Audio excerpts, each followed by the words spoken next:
Welcome, welcome, welcome, football fans, to legendary Modoc Field here in Klamath Falls, the site for our Abby's Legendary Pizza Game of the Week. If you're listening on the radio, it's on 104.3 and 960 Sports. Also got live video on mybasin.com. Hopefully goes a little smoother this week now that they got the fiber cables fixed along the way. Of course, I'm Josh Eldridge. Along with me is Jim Lockwood. Also, my man running the live stream tonight is Cale Harms. Tonight, our matchup is between the hometown Klamath Union Pelicans and the visiting Elmira Falcons, making the 3.5-hour trip from just west of Eugene to be here tonight. Pair of teams who are no longer in the playoff race, but of course you're not going to throw in the towel on the last week. Should be in for a good one tonight. Also, it's senior night for the Pelicans, their last home game for, I counted 15 seniors on their roster. A lot of emotions running high. Coach Lockwood coached a lot of teams, a lot of seniors. What's it like for the players down on the field, do you think? And what was it like for you coaching? You know, this is going to be their last game. It's very emotional, and it'll be emotional for Coach Smith as well. And they're down there, and they're hoping they're in the game. And as the game gets closer to the end, it becomes very emotional for them, and they'll have to contain themselves. It's almost like an overwhelming feeling. So hopefully they can contain that and battle in the game. Playing the Elmira Falcons tonight. You saw them a little bit before the game. Not much, obviously. What do you expect from our two teams tonight? Well, KU, it's been the same all year. They got big plays, and they're explosive, and they stick together, and they battle the whole game. And it'll be interesting to see what the Falcons try to do to contain their special teams. We've seen a variety of things. And watching the Falcons warm up, they look like they're going to try to control the ball and keep the ball out of KU's hands. I think one of the biggest things we saw last week, obviously a loss for Klamath Union against Mazama, but Mazama is now playing in the league championship game tonight against Henley at their own place. But a good showing for Klamath Union's defense. Did you see anything last week that might have stood out to you as far as, you know, their improvement on that side of the ball? It did stand out, but it stood out all year. They've made plays. They've played big. They've played together. They've played disciplines. Coaches are trying different things to keep them in the game. And for some reason, they're just a little bit outmanned. And that's just how it goes sometimes. If you do look at their record, you think they're not a good team. But the reality is they are a good team. They've just played a lot of better teams. So ground and pound for Klamath Union as usual, likely what we're going to see tonight.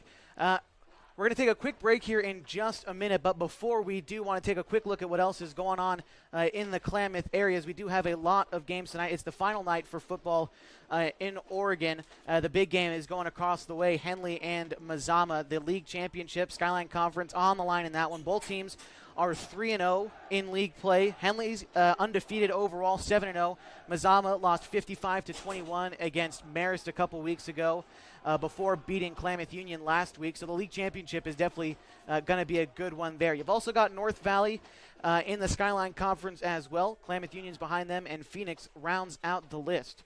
Other games going on in the area, though. Lakeview is hosting Illinois Valley, and Lost River is playing Rogue River for our California schools. Just a little bit south of us, Modoc is playing Fall River, and Tule Lake is playing Big Valley tonight. We're just waiting for our national anthem here from Modoc Field, as it should be coming our way just shortly. We're going to take one break here on the pregame show on 104.3 and 960 Sports. If you're watching live video, it's on mybasin.com. Stay right here. Hi there. It's Les Schwab Tires. You know, we've been helping keep folks safe on the road around here since 1952. That's why you can save up to $152 on a set of 4 select light truck and SUV tires during our fall tire sale. All with a service you deserve, but just don't find other places. Swing by or book an appointment at leschwab.com. Les Schwab Tires, doing the right thing since 1952.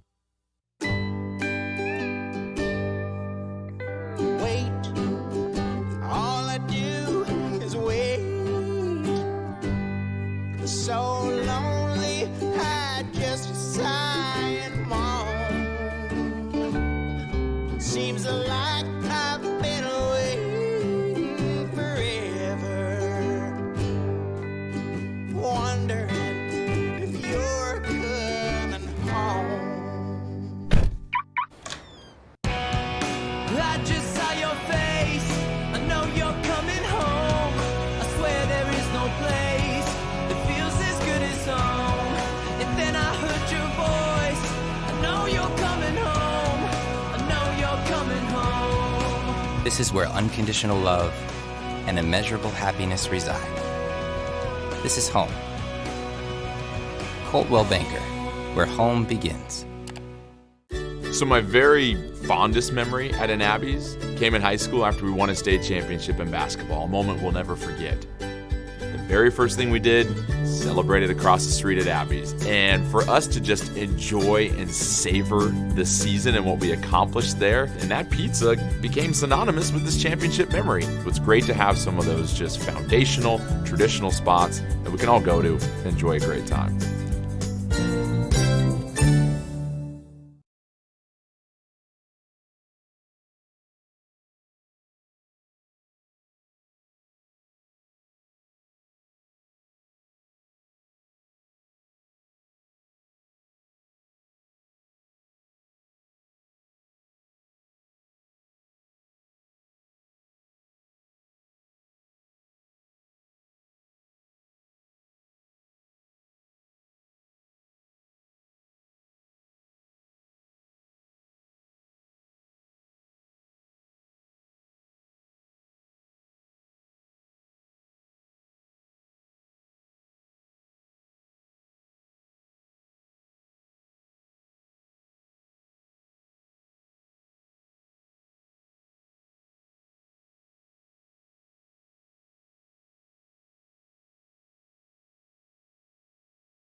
$152 on a set of 4 select light truck and SUV tires during our fall tire sale. All with a service you deserve, but just don't find other places. Swing by or book an appointment at leschwab.com. Les Schwab Tires, doing the right thing since 1952.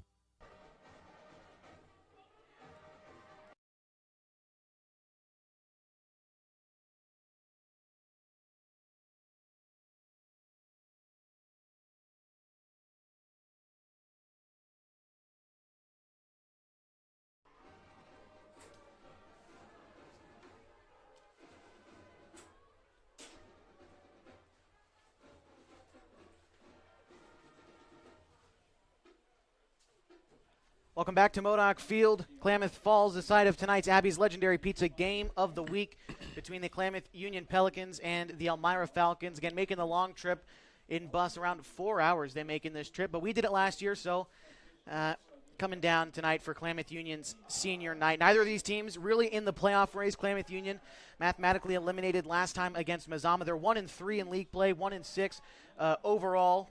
They'd be lucky to get a play-in game, but the game that most people are worried about tonight, of course, is the Henley and Mazama game for the Skyline Conference Championship. As the playoff rankings to get into the state playoff, they freeze tomorrow morning, I think at midnight tonight, as a matter of fact. So they've got play-in games next week in the playoffs. So one of those teams, the loser of the Henley-Mazama game, will have to play one extra game to get into the actual bracket for the playoffs. The two teams are automatically selected from each conference in the playoffs. Of course, in this case, it's Henley and Mazama. 4 teams playing games. They play up to play in the bracket that starts November 8th and 9th that week, and then you play all the way up until November 30th. The finals are going to be at Hillsborough Stadium for the state playoffs. Again, neither of these teams really in the race, but we'll keep you updated as far as teams that are in the race, as our OSA Top 10 reads like this. Banks, the reigning champion last year, winning the Triple Crown in basketball and baseball as well as football. They play on the road tonight at Malala. Number 2 is LeGrand, the team that Klamath Union played in the play-in game last year. They're ranked number 2, and they play Baker, who is our number 8th team in the top 10. Number 3 is Gladstone. They host Woodburn this week.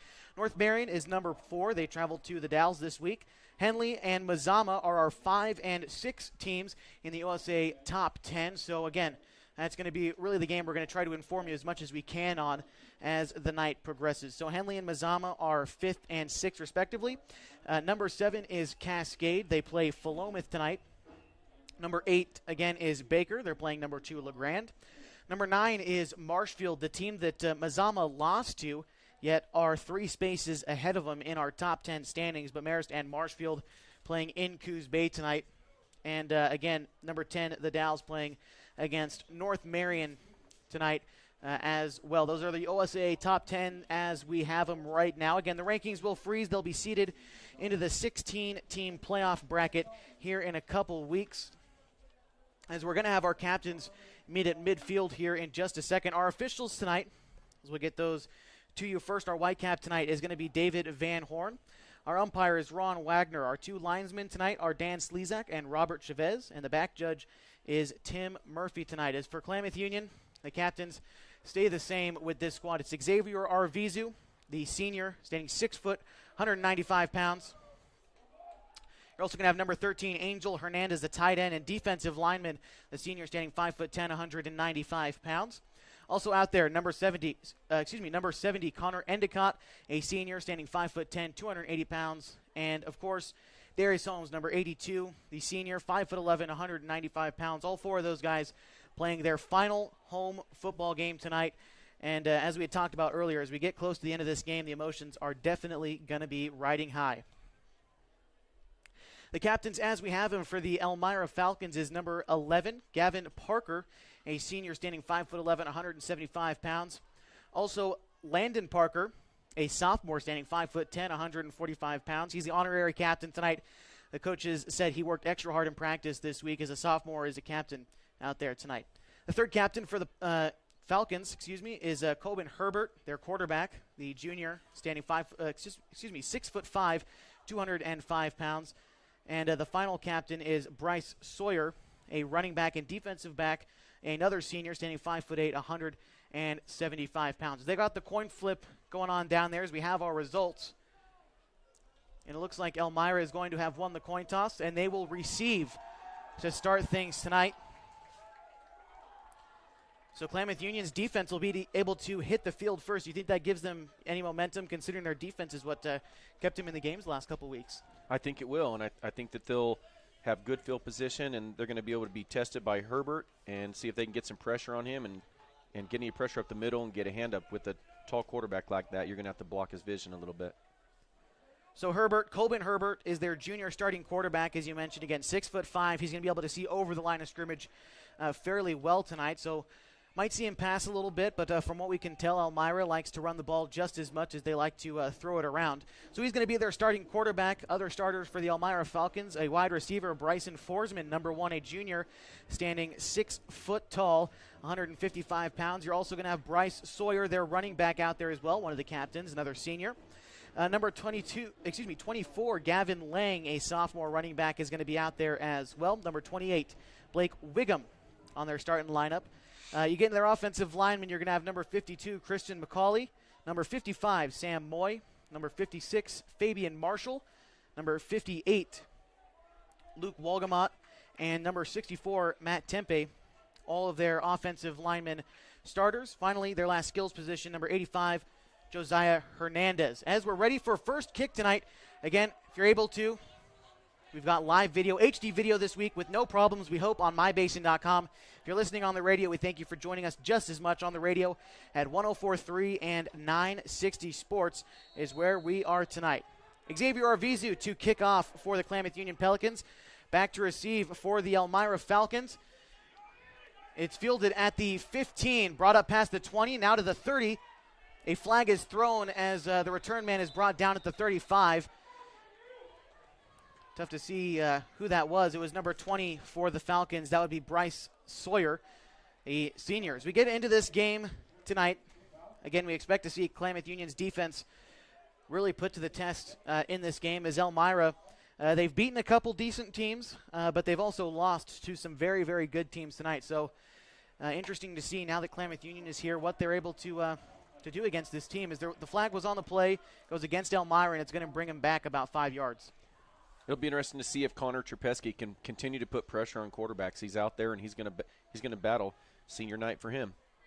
One of the 15 guys the Pelicans are going to lose at the end of this night. We'll keep track of the key guys as we have them tonight. Guys like Pena Cherpesky, you mentioned, Zach Hill, Xavier Arvizu, Darius Holmes, Angel Hernandez, Damian Pena.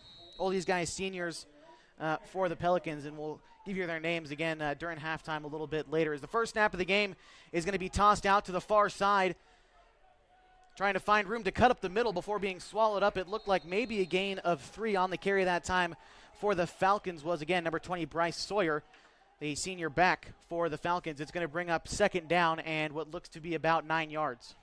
Yeah, they tested KU's outside leverage, and Arvizu did a great job. Not only did he scrape to the outside, but he kept inside leverage, and when they tried to cut back, he was right there. Second down for the Elmira Falcons, 11:21 to go in the first quarter of a scoreless ball game. As again, taking the snap back in the pocket, our quarterback tonight, Colbin Herbert. He tosses this one out, now coming to the near side before running out of bounds at the, it looks like the 24-yard line. That was Gavin Lang, the sophomore back. And Ivan Alvarez did a good job out there. He slow played and made the blocker think that he was in a bad position, but then all of a sudden he got to the outside and forced it back in. But it looks like he's hobbling a little bit. Elmira tonight wearing the purple helmets and all white uniforms. The darker cleats, Klamath Union, of course, in the all red tonight, from the pants all the way up to the helmet, as it's third and short, about 2 yards to go for the Falcons. Another toss, this time going out to the far sideline. He gets swallowed up in the backfield, though, breaks off one defender before being brought down at the 15-yard line. Again, on the carry was Gavin Lang for the Falcons. It's fourth down now, likely going to punt on their first drive. A good stop by KU. Yeah, Zeke Pena was out there and forced him back in and kept leverage and ended up making the tackle for a loss. 4th and 10 for the Falcons. Their punter on the roster as we have him, number 15, Landon Parker. A sophomore standing 5'10". Back to receive is Zach Hill for the Klamath Union Pelicans. He's standing on the other side of midfield at the 40. As it's a high kick towards the north goal, as Klamath Union will now receive back to the south. Zach Hill fumbles it a little bit when he tries to catch the ball. He picks it up at the 45, gets up to the 49 on the other side of midfield before being brought down, as he had room for a big return. Took his eyes off the ball maybe for just 1 second, and only a 6-yard return for Hill. Yes, he did. He was very fortunate to get that ball back. He was anxious. He could feel it. Their blockers were holding up the hit men really well. He had a lot of area. Ball actually ended up hitting a little bit off his chest because he did look up the field. And, again, luckily he recovered that. He's very dangerous back there. Pelican offense led now, of course, by Aaron Franklin at the quarterback spot. Gets their first opportunity tonight. They take it 1st and 10 from the 48, driving towards the south goal in Elmira territory. They drive toward the baseball field. And the scoreboard here at Modoc Field is it's Arvizu at quarterback to start things tonight. As he takes the snap, he keeps it, but he's going to be taken down for a sack in front of the KU sideline back at the 47, now in their own territory. Wharton B for the Falcons did a great job fighting off his block and getting there, along with number 20, Bryce Sawyer. So Arvizu taking a couple snaps at quarterback tonight. You'll see Aaron Franklin there as well. Joan Pena and Zach Hill are going to be on either side of him as far as receivers go. Darius Holmes is a receiver and running back hybrid. He's in the backfield right now, along with, he's a far receiver down near the Elmira sideline, as there's 2 out to either side. Arvizu takes the snap, and there's a flag down, thrown out near midfield down by the line of scrimmage, likely going to see a false start. Yes, Elmira stemmed on the play. They lined up in their front and moved real quick to the side, and it caught KU off guard. 9:35 left to go in a scoreless ball game between the Elmira Falcons, our visitors tonight, and the hometown Klamath Union Pelicans on their senior night. It's going to be second and about 15 or so to go, almost closer to 20 really, as they take it in their own territory at the 43-yard line. Arvizu takes the snap, falls back into the pocket, throws it downfield into a group of Falcons. It's intercepted at the 35. Now bringing it up past midfield. And can't quite see who intercepted the ball, but he gets up past the 40, brought down before reaching the 30 on the other side of midfield. An interception on the second play of the night for the Pelicans. I'm not sure what KU is intending. Maybe it's because Arvizu is a senior. He got a lot of pressure, coincidentally, by the Falcons quarterback off the defensive end spot, and he hit him pretty good, and the ball was intercepted by Blake Wiggum.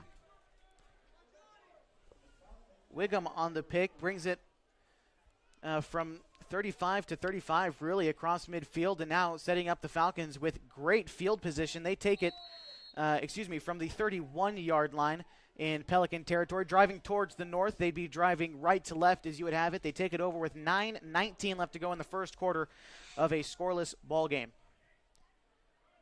Only one wide receiver out for the Falcons. They've got a man in motion. Herbert takes the snap, hands it off, but nowhere to go. Good tackle in the backfield by the Pelicans. It's going to bring up 2nd and long. Good intensity by KU. They're just going to have to keep it under. I'm sure the Van Hort's going to talk to him right now. On the carry that time for the Falcons was number 2, Aiden Walgamot, a junior. But again, a tackle for loss is going to make it 2nd and about 15 to go for the Falcons. 8:45 left to go in a scoreless game. Again, 2nd and about 15 to go. They've got a man in motion.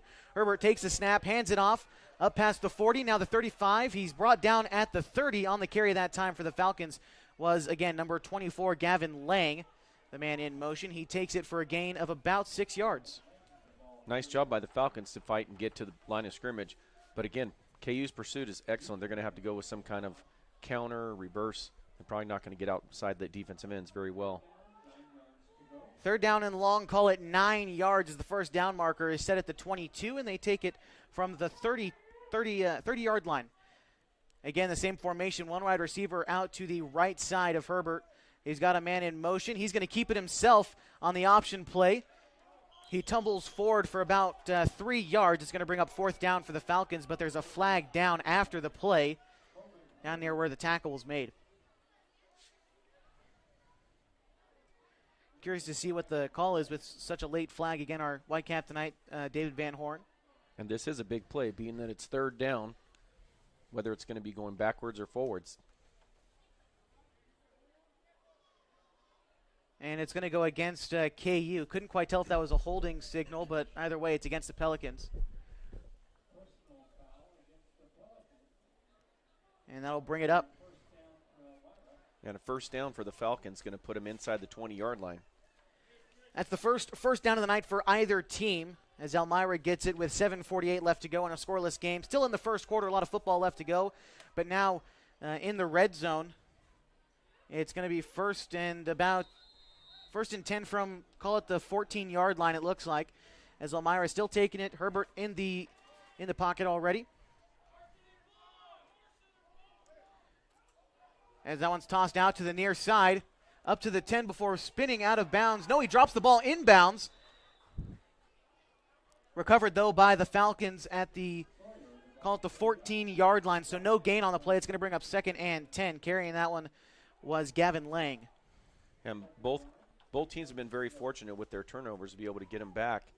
And they did try a counter play there. They had their guards going, influencing to the right, and the playback came back the other way. 2nd and call it 9, maybe a gain of 1 on the carry by Lang for the Falcons. As they keep bringing out this same formation, they send a guy out wide to the right side. It's Forsman and everyone else right near the line of scrimmage. Able to run a lot of options from this as in motion goes Walgamot. Into the pocket goes Herbert. He slings it towards the end zone, and it's caught for a Falcon touchdown. Yeah, Bunyard had excellent coverage. He was right on his hip, but the pass was perfect. It was outside shoulder, back shoulder away from the defender. Just enough air on it, just enough aggression on the ball. It was a really nicely thrown ball. It was Bryson Forsman on the reception, his first touchdown reception of the night. And now the Falcons trying for the extra point. Unsure if they're going to go for the kick after or they're going to go for the 2-point conversion. And they're going to try a 2-point conversion. They've got all their linemen lined up to the left side. Sort of a trick play coming out, it looks like. We'll see how they run it. The ball is snapped. It's tossed out to the outside. And that's going to be intercepted in the end zone by Klamath Union. Sort of the Philly special, it looked like, coming out, something like that. But it goes for not.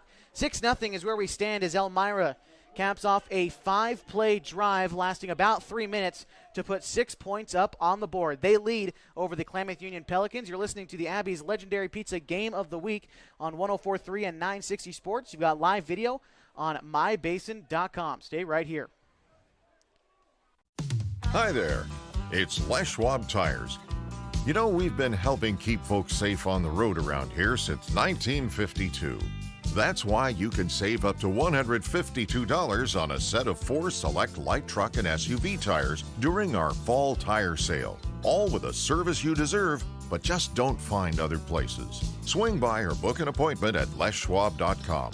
Les Schwab Tires, doing the right thing since 1952.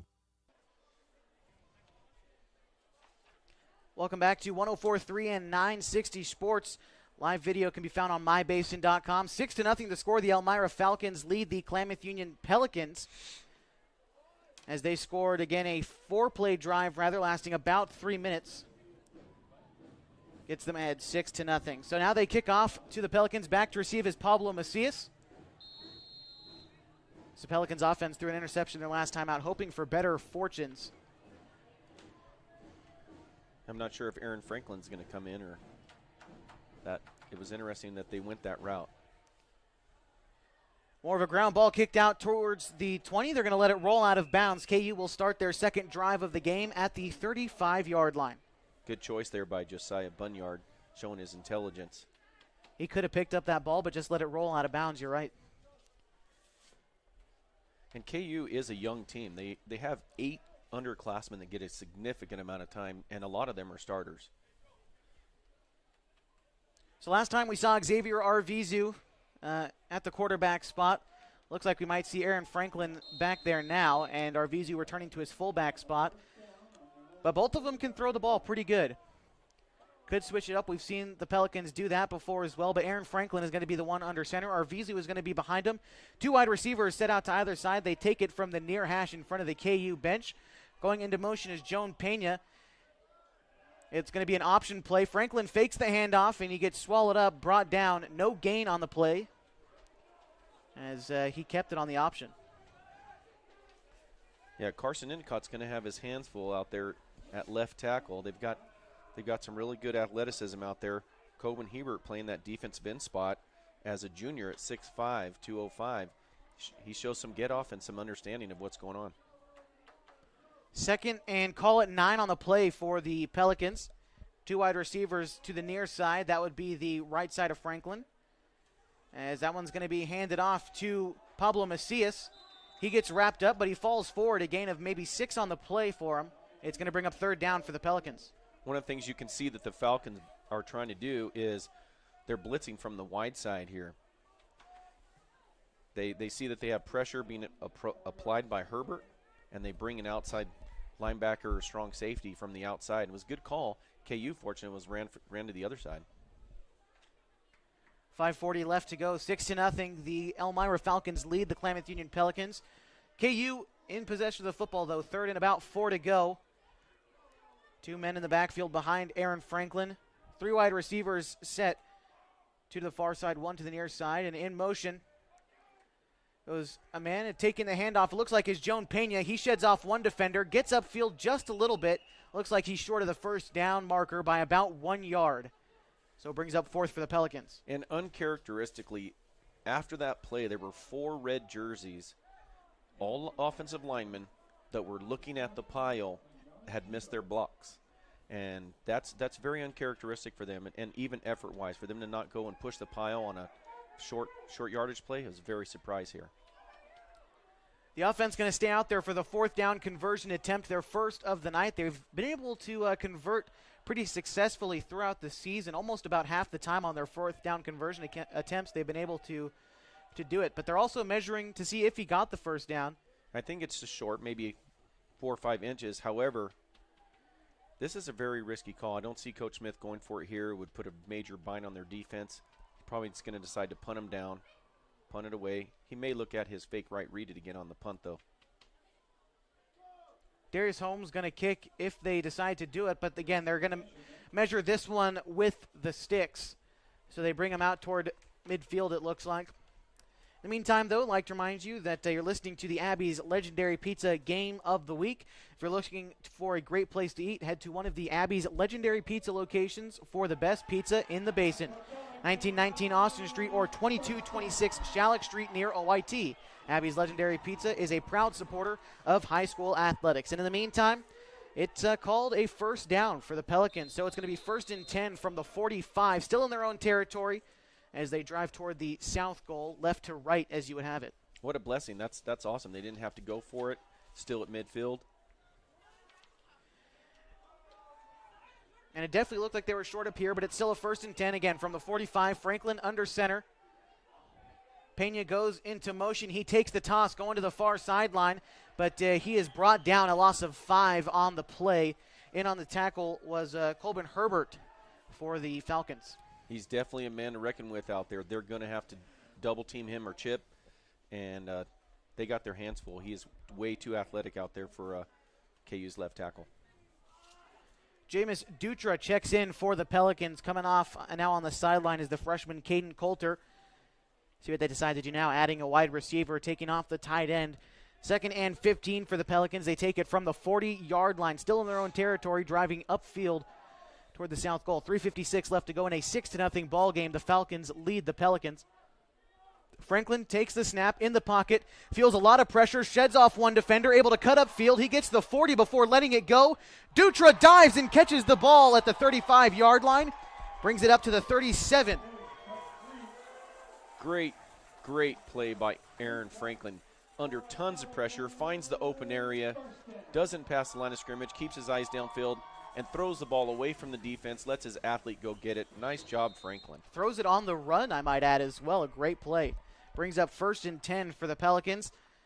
Taking it again from what looks to be the 32-yard line, as I misspoke before. That's where the Pelicans will take it 1st and 10. That was their second first down of the drive. 3:25 left to go in the first quarter of a 6-0 ball game as the Falcons lead the Pelicans. Pena goes into motion. Franklin keeps it on the read option. He cuts up to the 30. He's hit going out of bounds at the 25-yard line. Franklin took a big hit, but he did. Landon Parker did a good job there, but after the play, he actually went towards KU and actually chest bumped the quarterback. He literally chest bumped Aaron Franklin on the side. I could not believe that there wasn't they must not have seen it because there was a lot of traffic. Well, there is a flag down there now. It could be that. I think it was KU saying something because there was no call. So we'll go against the Pelicans. That'll bring the ball back. Xavier Arvizu questioning it a little bit, but you're not going to really overturn anything now as that'll bring it backwards. It was about a 6 or 7 yard gain from Franklin, but all for naught as he kept it. A great read option, took a big hit, little scuffle after the play, and the flag goes against the Pelicans. And Coach Smith's actually on the football field. Just need to be very careful here. I think he's just curious as to what the call was. It doesn't seem like Klamath Union said anything back. Their bench obviously took exception to Franklin being hit twice on the play. Odd to see. Yeah, and it was clearly after the play. He was out of bounds. He was already tackled, and then he came up after and chest bumped him. It was Landon Parker that came up, and young player, playing tough, playing with lots of emotions. Probably one of the reasons he's starting as a sophomore, and he'll just need to learn from that. From what I can tell, they're going to redo 1st and 10. It's going to be this time, though, from the 38-yard line. So they bring it backwards, and it's a new set of downs for the Pelicans. Joan Pena goes into motion, goes now to the far sideline. Franklin takes the snap, falls back into the pocket, and he is sacked for a huge loss, almost 10 yards that time. In on the tackle for the Falcons was number 85, Josiah Hernandez.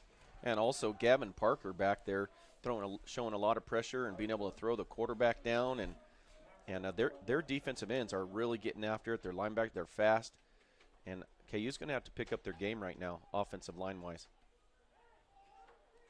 2nd and about 20 to go. They're taking it from the 49-yard line, still in Elmira territory, driving toward the south goal. Again, that would be left to right as you would have it. 2:12 left to go in a 6-0 game, first quarter. Still a lot of football left to go. KU, of course, in possession of the football. I anticipate them trying to get the ball to their athletes on the outside a little bit here. 3 wide receivers set out to the close side. Aaron Franklin falls back into the pocket. He runs upfield. He throws that one deep. That one's caught by Zach Hill, and there's no one in front of him. He gets in for the touchdown. No flags down on the play, and that one will stand. A Klamath Union touchdown with 1:47 left to go in the first quarter. Another playmaking play by Aaron Franklin. Just fantastic. Kept his eyes downfield, felt the pressure, stepped up in the pocket, and Hill, amazing catch. Went up to highest point, kept his feet, and used his athleticism to get into the end zone. And hold everything, because it looked like from up here that he did throw it in front of the line of scrimmage. I didn't see a flag thrown right off the bat, but they are bringing it all the way back. And I didn't say anything initially because there was no flag thrown, but now they are bringing it back as Aaron Franklin threw the ball in front of the line of scrimmage. Illegal forward pass brings him even farther back. Well, heads up by the official to be able to see that. I'm sure it was pretty close. And very fortunate for the Falcons. But again, still third down, a lot of athletes on this team. They should be able to pick up some good yardage here. And then coach will have to be able in a good position to try to decide to go for it or not. Third down and very long for the Pelicans. Now at the 48-yard line in their own territory. 3rd and 22 by my count for the Pelicans as Aaron Franklin takes a snap in the pocket. Has a bit of time to throw here. Gets up in the pocket. Spins around one defender at midfield. He gets up past the 45 to the 40. Up to the 30. He's just short of the first down marker, though. A huge gain on the play of almost 20 yards for Franklin on the scramble, but just short of the first down. He's just really blossomed this year. He is just a heads-up player, only being a junior. Tough and wise there. What a great play. Spun around someone at midfield and gets all the way up to the, let's see where they're going to mark it, at the 28-yard line it looks like. So it's going to be 4th and call it 4 yards to go for the Pelicans. Now back in Elmira territory, driving downfield. And they're unfortunately, his athleticism right now is masking the pressure that they're getting with just 4 rushers. KU's going to stay out there, the offense. Aaron Franklin is now going to take it from under center. He's been in the pocket, in the gun for most of this drive, but now under center. He's got 2 guys right behind him. Holmes and Arvizu was back there. It looks like Xavier took the handoff that time, was unable to get the first down. It was a gain of 1, but just short it looks like. And I can understand the mentality of wanting to go a little smash mouth here, Jock, because they're getting so much pressure that they probably wanted to take some off of him. Turnover on downs for the Pelicans. 0 for 1 on 4th down conversions tonight. And that'll give Elmira a 1st and 10 from what looks to be the 30-yard line in their own territory. 39 seconds to go in the first quarter. The Falcons from Elmira lead 6-0 over the hometown Pelicans. Yeah, I'd like to see the O-line getting together right now and find out what is actually beating them. And it really looks like the quickness of the Falcons off the ball. They're not being outnumbered. They're just quicker. They're getting a little penetration into the backfield. And they're going to either shorten their splits or decide to double team inside a little bit. The Falcons take over again with 39 seconds left to go in the first quarter. They lead 6-0 over the hometown Pelicans. Herbert, the big 6'5" quarterback, takes the snap. He hands that one off, able to find a big hole upfield, now up past midfield, going to the 45, cuts back over the middle at the 40, being brought down on the play. For the Falcons, it was number 24, Gavin Lang. A huge gain on the first play of the drive, about 30 yards on the carry. 1st and 10, they're going to mark it at what looks to be the 37-yard line. That was a huge play with the draw. They dropped back to pass and handed it off, and they had great blocking out there by the receivers at the 2nd and 3rd level and opened up the running lanes for them. For the Falcons, that was their 3rd first down of the night, and it's going to take us into the second quarter as their offense heads off the field. You'll hear the buzzer here in just a second. The Falcons come to Klamath Falls. They take a first quarter lead, 6-0, as we head towards the second. If you're listening on the radio, it's 104.3 and 960 Sports. You've got live video on mybasin.com. Stay right here. Wait, all I do is wait. So lonely, I just sigh and moan. Seems like I've been waiting forever, wondering if you're coming home.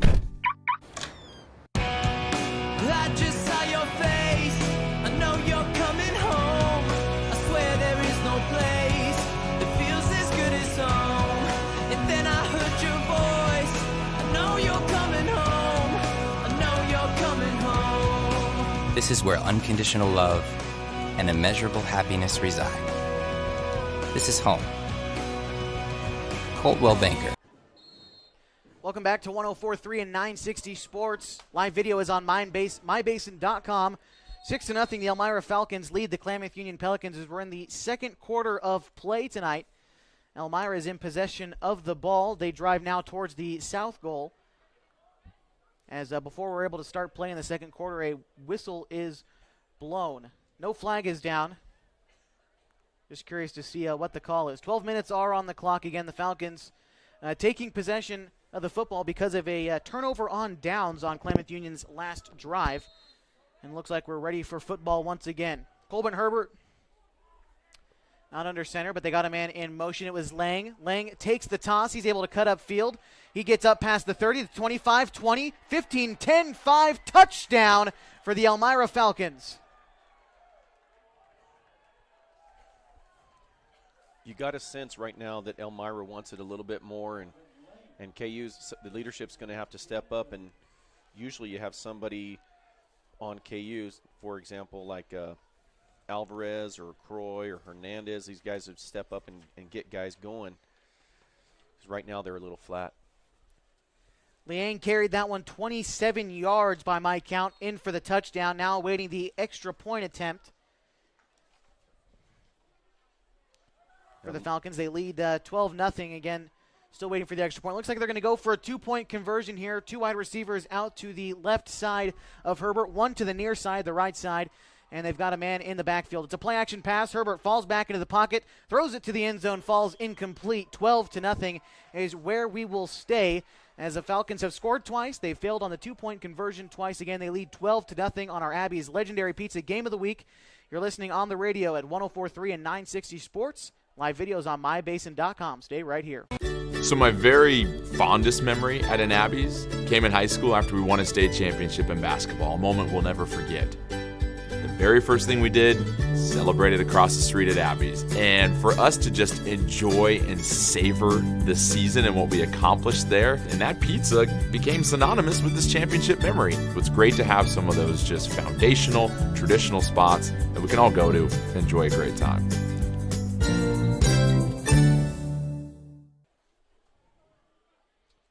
It's a golden opportunity right now for the Pelicans to get back into it with their kickoff return. We'll see what they do here. As the Falcons lead 12-0.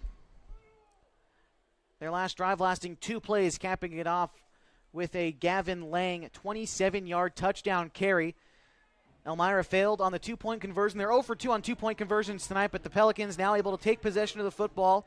They had the ball for 7 plays on their last drive, but failed on a turnover on downs, but now able to take possession this time with 11:50 to go before halftime here in the second quarter on our Abby's Legendary Pizza Game of the Week. You got radio on 104.3 and 960 Sports. Live video can be found on mybasin.com. Thank you for joining us wherever you may be tonight. And right now we haven't heard Darius Holmes' name called defensively or offensively, so it'll be interesting to see what KU decides to do with him to get the ball in his hands. And he's a force no matter what side of the ball he is on. As the kick is up, Pablo Macias is going to field it at the 5-yard line. Gets up to the 20. Now up to the 25 before being met by 2 Falcons. In on the tackle for Elmira, number 40, Everett Garwood. As the Pelicans will take over, they're going to mark it at the 26-yard line. Nice job there by Garwood and Lang to break down and get off their blocks. And Zach Hill, again, out there showing that he can do it all. He was out there blocking on kickoff return, which is pretty tough, honestly, for a receiver out there. Those guys are charging at him, but he stuck his pads in there and made the block. We're in the second quarter of a 12-0 ball game. Our visiting team tonight, the ELMIRA Falcons, are leading the hometown Klamath Union Pelicans, but KU a chance to put some points on the board now as they take it over with 11:53 to go in the second quarter. The ball is snapped. Pablo Macias takes the handoff. He gets upfield for about 3 yards before being pushed backwards back to the original line of scrimmage. It looks like they're not going to give him any forward progress, so it's going to be second and maybe 9 yards. Brady Scroggins was in there, the 5'11", 165-pound junior, scraped off the blocks and pressed the gap and, bam, lowered his pad level, made a nice tackle. 11-19 and counting in the second quarter, 12-0 the Falcons lead. It is going to be second down and 9 yards to go for the Klamath Union Pelicans. Aaron Franklin, we've seen him throw the ball pretty good tonight. See if he decides to air it out a little bit more. Interestingly enough, Darius is not in the game. Darius Holmes. Looks like Franklin takes the read option himself, falls forward for about 5 yards, maybe 4, brings up third down for the Pelicans. And we had talked about it during a break. We haven't seen Darius out there too much, haven't said his name too much, and you find him on the sideline right now. It's interesting. It's things we don't know. Aaron Franklin does a great job on his options. He reads it. He's a great asset. But I'd like to see him carry out his fake when he hands off the ball, because that pulls an extra defender instead of letting extra hits get on his running back. And when he does pull it and keep it, they don't know if it's a fake or not. See what they decide to do here is Franklin taking it from the gun this time. He's got a man back there with him. It looks like it's Macias again. 3rd and 6 to go. Franklin takes a snap, falls into the pocket, throws a quick short pass to Pena. He's brought down, no gain on the play as he falls out of bounds in front of the ELMIRA bench. It's going to bring up 4th down for the Pelicans. We couldn't exactly see on there. Might have been Gavin Parker on the tackle. He broke down beautifully. Didn't really like the play. Way too short for what they needed. And they've got athletes. You know what? You got Hill out there. Use him.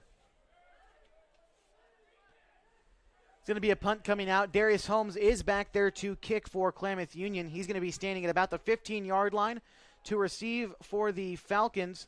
It looks like it's going to be Lang.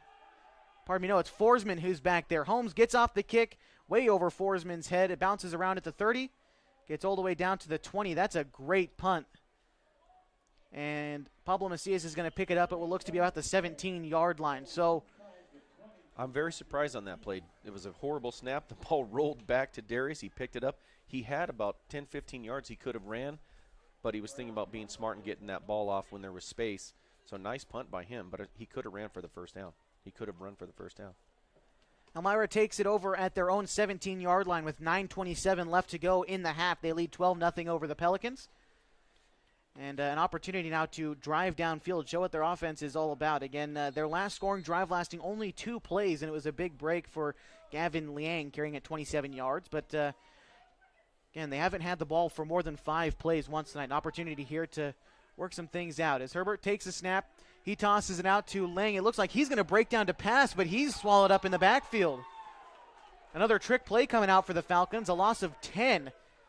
Well, closer to 7 yards, but now they take it from the 10-yard line. Nice job by Pena out there, along with number 44, Nathan Getman, showing their expertise, junior and senior. Second down and call it about 19 yards. The Falcons now take it from their own 10-yard line. KU, opportunity here, if they're able to get a stop, would get their own set good field position. 8:48 to go left in the second quarter. Herbert back again as Liang goes in motion, but it's a counter play. Shoving off 2 guys, now up past the 20, the 25 before being brought out of bounds. That was number 28 for the Falcons, Blake Wiggum on the carry. First down, Falcons. And we knew that was going to happen at some point. They've done a couple things with counters, and that was the old Sally play out of the wing tee. And nice job by Arvizu fighting back to save the touchdown. First and 10 for ELMIRA from the 25-yard line. Not quite sure what the problem is with the chains down there. Maybe he didn't get the first down. It looked like he might have been short from up here. And again, more confusion down on the field between our officials tonight as far as first downs go. The chains look like they're on the opposite direction, or is it my confusion here? Because it looks like the chain should be. As far as I can tell, what it looked like to me is that he was he was brought down 5 yards short, and I see. Our crew tonight thought he got a first down. So instead it's going to be third and call it 3 to go. There's a little bit of confusion. No first down for the Falcons. They're on 3rd and 3. They snap it from the 25-yard line, maybe the 26. Herbert takes a snap, falls back into the pocket, throws it short. It's complete. A first down and then some, being brought down out by the 40-yard line. Receiving that one looked to be Brody Ramirez, a sophomore for the Falcons, but hard to tell. And you got to be careful with these comparisons, but seeing a 6'5" quarterback stand back there, have all day, make a nice little soft touch throw, you know, it looks like a guy like a Drew Bledsoe or that type of player, you know. And he's got a lot of room back there to throw, as the guys up front for Klamath Union have had a hard time getting back there to try to stop him very much, as the Falcons got 1st and 10 from the 43-yard line, still in their own territory, driving upfield towards the south goal here at Modoc Field. As Herbert, again, in the pocket, he's going to have a lot of time. Standing 6'5", he puts a man in motion. It's Lang. He goes out to his left side almost immediately. On the option, he tosses it. It falls loose out at the 35, shedding off one defender. And being brought down behind the 35 at the 33-yard line was Bryce Sawyer. As there was an option, intended option. Herbert was being brought down. He tossed it up before he hit the ground, and chaos broke loose. The Falcons stay in possession. Well, Herbert made a really poor decision on that play. He had lost his balance. He was about to go down, and he threw an underhanded pass as he was going down, and it went over the intended receiver's head, and not a really good decision on his part. A timeout was called by the Elmira Falcons. They've still got 2 remaining in the half. Tonight's game brought to you in part by Les Schwab Tires. They've been keeping folks safe on the road around here since 1952. Right now, you can save on select light truck and SUV tires during their fall tire sale. Home of the best tire value promise is Les Schwab Tires. And that type of play is, you know, he'll learn from it, but it's one of those things where you sit there and you go, look, our team's up. It's the second quarter. One of the ways that KU could get back in the game is a turnover like that, a scoop and score. And those are the, you know, we're making comparisons to certain quarterbacks, but those are the kind of plays they don't make at that level. And the concept is fine. His brain was at least, hey, I got that guy back there. You knew he understood the play. But sometimes you just got to, it was only first down, so he's got to live to see another day. And they ended up losing yardage because he let that one go. They lost about 3-4 yards. If he would have just taken the hit and fallen down, they'd be in a much better spot. But instead, it's going to be 2nd and almost 20 to go for the Falcons here. Putting a man in motion, it's Lang. It's going to be handed off, fighting for every yard up the middle, a gain of maybe 2 on the play. The ball falls loose, but Elmira falls on it again. So a gain of probably 2 yards on the play for the Falcons. In on the carry, it looked to be Sawyer again. Nice job by Josiah Bunyard. You know, a junior listed as only 5'6", 125, but he played big. He stayed with his man, but then he read the draw play, came up and attacked the open gap and did a nice job making the tackle. 7:30 and counting in the second quarter of a 12-0 ball game between the Elmira Falcons and the Klamath Union Pelicans. Elmira 3rd and about 15 or so to go as Herbert takes the snap, falls back into the pocket, lets it go before getting hit. He throws it way downfield. It's going to fall incomplete, though. The intended target was Brody Ramirez once again for the Falcons. KU had excellent coverage out there, jumped on his hip, stayed with him. No contact was even made. And it was interesting because the Falcons came out with the trips to the wide side and an open receiver on the short side. And KU still stayed in a 5-man front with 2 linebackers, but didn't blitz or apply any pressure. So they were very fortunate that the quarterback threw the ball so soon. 4th down for the Falcons. They're going to be forced to punt. Back to receive for the Klamath Union Pelicans is Zach Hill. He's standing right around the 20-yard line. Due to punt for the Falcons is number 15, Landon Parker, as he stands about at the 22-yard line. He takes a snap. The kick is up, a high punt. Zach Hill isn't even going to try to field that one. Lets it bounce around. The Pelicans will start their possession at the 24-yard line. A nice snap. I believe the snap was by Gavin Parker, but I couldn't tell. But it's a nice snap for the Falcons. Nice punt, and a wise decision by Hill. The only thing he could have looked at there was maybe a fair catch, but I'm not sure he saw where the ball was. Pelicans take it over at their own 24-yard line with 7 minutes, 12 seconds to go until half. And stay with us during halftime. We're going to take a look at the other games going on in the area, try to give you a score update of the Henley-Mazama game. And, of course, look at tomorrow as far as the Pac-12 goes. Oregon Tech basketball starting soon. So we'll take a look at all that during halftime. But in the meantime, the Pelicans got their 5th possession of the night coming up. 1st and 10 from the 24-yard line, driving right to left as you would have it towards the north goal as we look east here at Modoc Field. Aaron Franklin takes a snap, falls back into the pocket. He's hit and taken down at the 15-yard line, but there is a flag on the play. We'll see what the call is. I think it's going to be holding, so they're really having trouble right now blocking Herbert. He's really taken over the game defensively. And that's exactly what our Whitecap tonight, David Van Horn, signals. It's going against the Pelicans. It's going to bring him back almost 10 yards. 7:07 left to go. 12-0, the Falcons lead the Pelicans tonight from Elmira. Again, Elmira High School, just off I-5, west of Eugene, making the 4-hour trip to be here tonight. They left at, from what I heard, about 2 o'clock this afternoon. Yeah, Josh, they may decline it because they got a sack on the play. Plus, I think there might have been a fumble, so it'll be interesting to see where the ball's actually placed.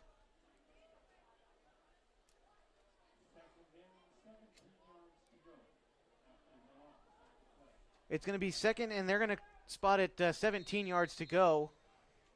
It's going to be at the 17-yard line. It looks like the first down marker is set at the 35, but still second down for the Falcons. Aaron Franklin and Xavier Arvizu in the backfield, 2 wide receivers close to the line of scrimmage. Franklin falls back into the pocket, throws it over midfield. It's a high pass caught by Garrett Short. No! It bounces out of his hands right as he hit the turf. He's frustrated with himself. Almost an athletic play, but it falls incomplete. Yeah, it was a well-designed play. He knew, and quarterback knew right where Short was going to be, put that ball in between 2 defenders, and he almost made a really athletic catch and tipped it to himself twice. He hits the turf. The ball falls loose. It's 3rd down and 17 to go for the Pelicans. 6:48 left to go until half. The Elmira Falcons lead 12-0 on senior night. Again, Short being another underclassman that we see, 8 or 9 guys getting significant playing time right now. Franklin takes the snap. He falls back in the pocket, throws it downfield. It's going to be intercepted at the 30-yard line.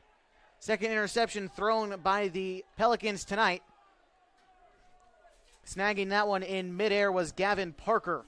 And that was an error on one of the receivers ran the wrong route, and they both ended up in the same spot. So the intended receiver, who was wide open, no one was covering, the other receiver ran to him and brought the defender in between. It was very strange. Quarterback had no idea that defender was going to be there, and he showed up late. The Elmira Falcons take it over at their Klamath Union 30 with 6:40 left to go in the ball game. And that ball just landed in his lap. He just was very fortuitous on that. And again, a problem with our Lions crew tonight is they still thought it was 4th down. But 1st and 10 for the Elmira Falcons after the interception grabbed by Gavin Parker, a sophomore.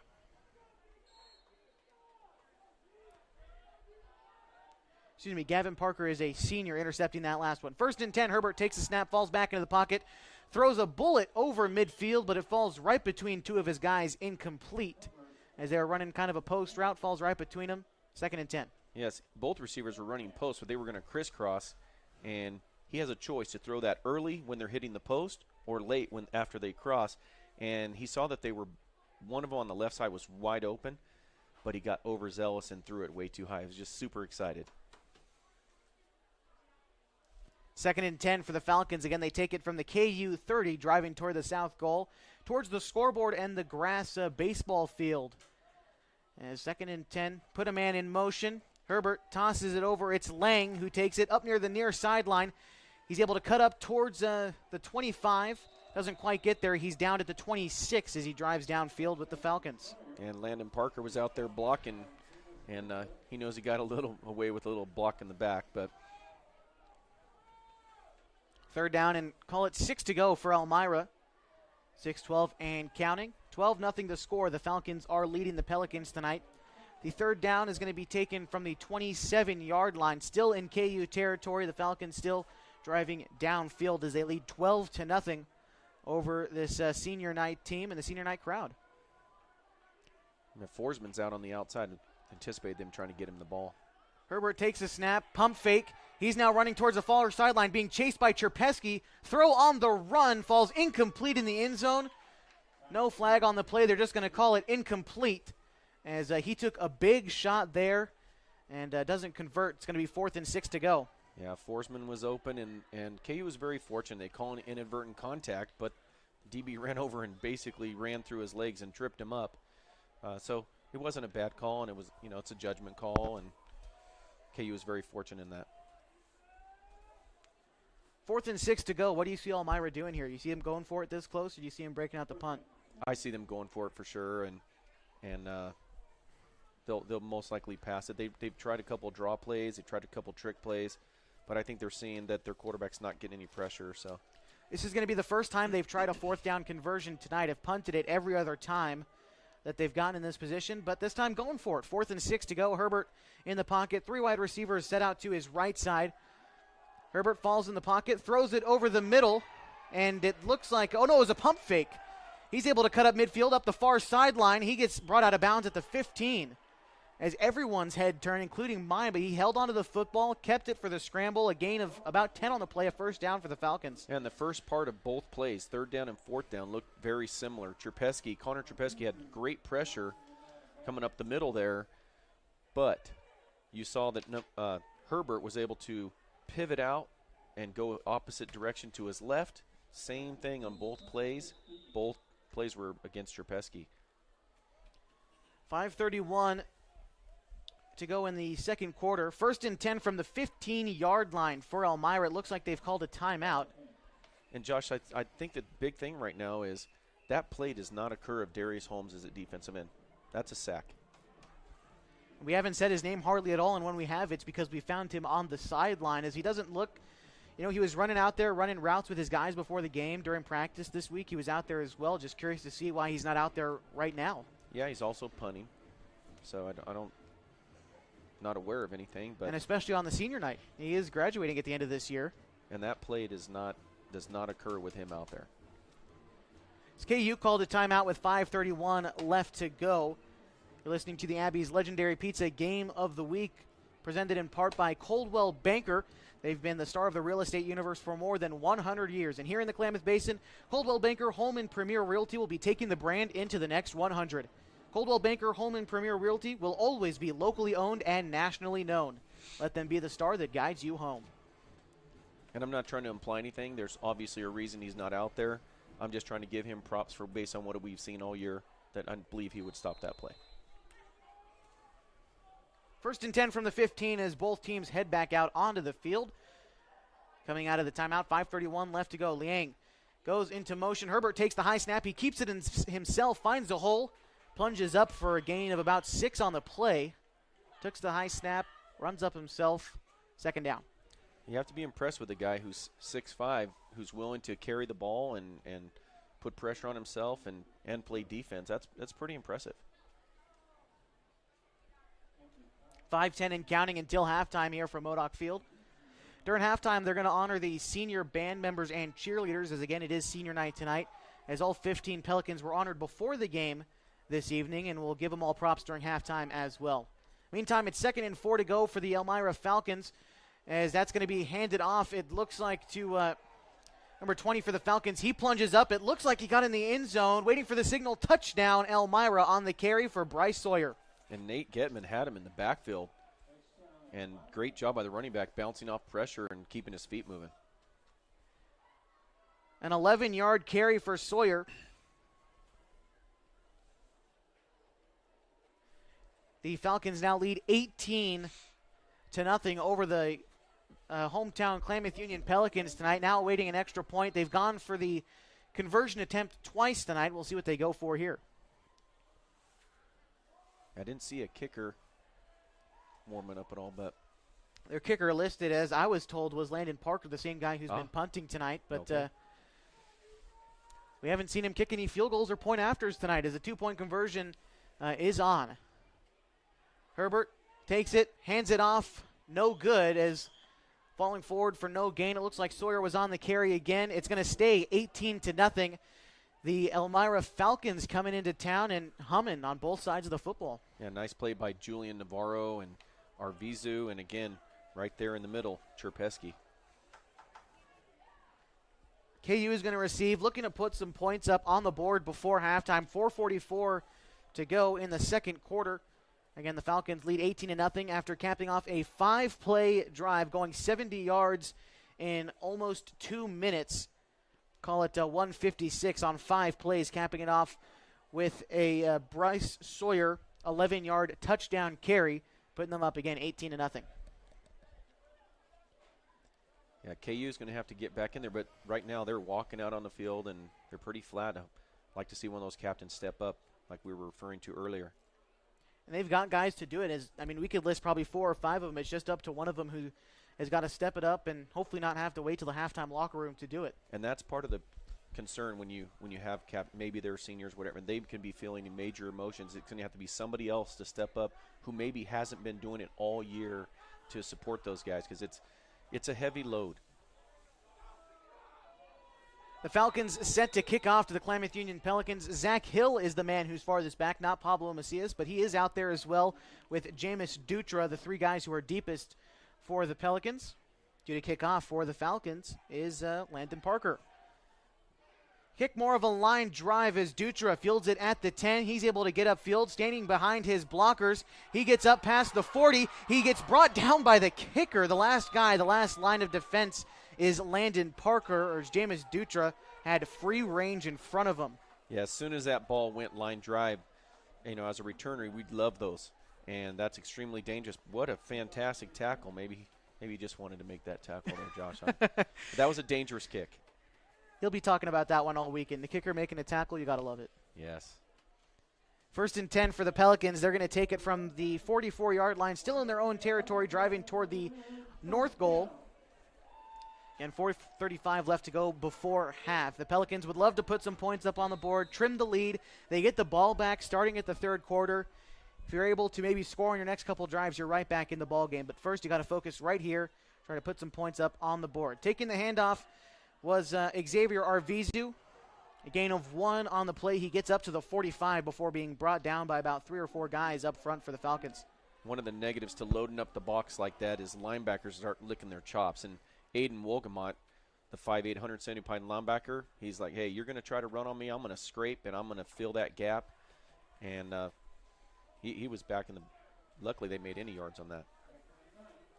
4:05 left to go in the second quarter. 18-0, the Falcons lead the Pelicans. Aaron Franklin under center, puts a man in motion. It's Joan Pena. Arvizu takes the handoff. He finds a hole. And brought down after a gain of maybe 1 on the play. Coben Herbert, amazingly, was on the outside, who does have quarterback responsibility on that. But the quarterback turned up into B gap, and he dove and used a 6'5" frame to make that tackle. Clock still running. 3rd down and call it 6 to go for Klamath Union. As still in their own territory at the 48-yard line.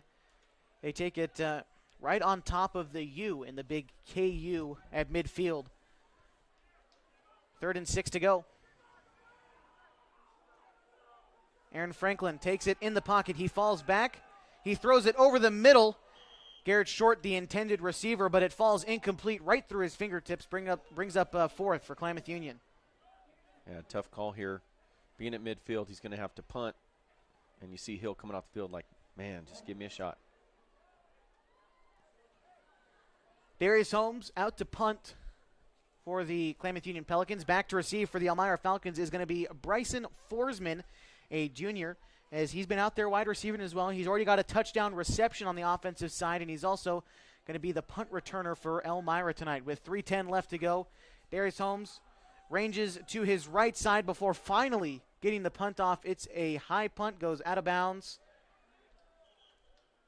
Couldn't tell if it went out of bounds, but it's kept rolling to the 5.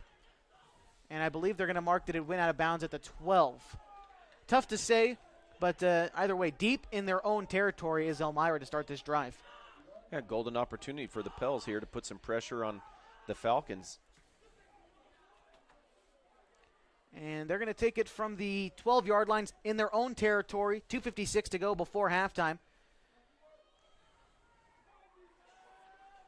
Their last drive was a 5-play drive lasting 2 minutes, capping it off with a Bryce Sawyer touchdown. They started at their own 30.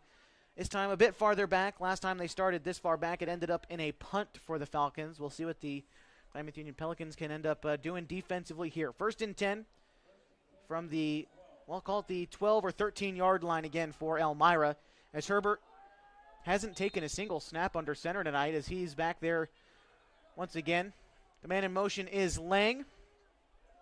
Herbert takes the snap, keeps it himself. He falls forward, a gain of 1 on the play. Maybe brings it up to the 15. Tough to tell. It'd be interesting to see if the Falcons see that Bunyard's out here man-to-man out there on Forsman and see what they decide to go with here. 2:35 and counting to go in the second quarter. Again, during halftime, we're going to give props to the Klamath Union seniors tonight, as well as take a look around the state tomorrow, give you scores as we have them for high school football tonight. So stay tuned during the halftime show here on 104.3 960 Sports on the radio. You've got live video again on mybasin.com. 3 wide receivers set out to the right side of Herbert. Thrown over the middle is intercepted. Running it back all the way back into the end zone is Xavier Arvizu on the pick 6. What a way to punctuate senior night for him. Great job by the Pelicans to get back into this game. This is what they needed. Golden opportunity. See if they go for 2 here or if they use their kicker, Hammersley. Pick 6 for Xavier Arvizu. He caught it at about the 30, and there was no one there to stop him. Just kind of lurking there as the linebacker, baiting Herbert to throw. Picks it off, runs it back. Klamath Union touchdown.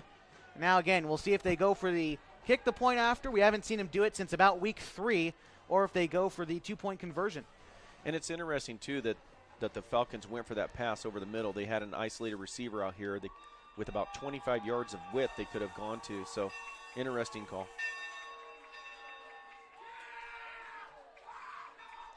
Might be a substitution penalty here for KU. Aaron Franklin takes a snap, falls back into the pocket. That's intercepted, but the play dies. He would have been able to have a pick 6 as well, but intercepted on 2-point conversion. The play dies. It's just going to remain 18-6 with 2:07 left to go in the second quarter. And they had a player that came off the sideline that never went inside the – well, he may have gone just inside the number, so he might have been all right. 18-6 as we have it right now on the scoreboard on the live stream. Again, you can find it on mybasin.com if you're able to listen to it on the radio 104.3 960 Sports. 2:07 left to go here in the second quarter. One of the reasons that play came in, Josh, was when I was a young kid back in like 1976, we had a play called Delgado Get Off the Field. And that's one, and it worked. So KU going to kick it off now. They were able to get some points up on the board before halftime. That's some that they desperately needed. Now still 2 minutes left on the clock. Is it enough time to try to get the ball back before the halftime buzzer? They will get the ball back in the third quarter, so in the same token, you could just force a stop right here, and it'd work just as well. Golden opportunity for KU to step up. We've seen it all year. They can do it.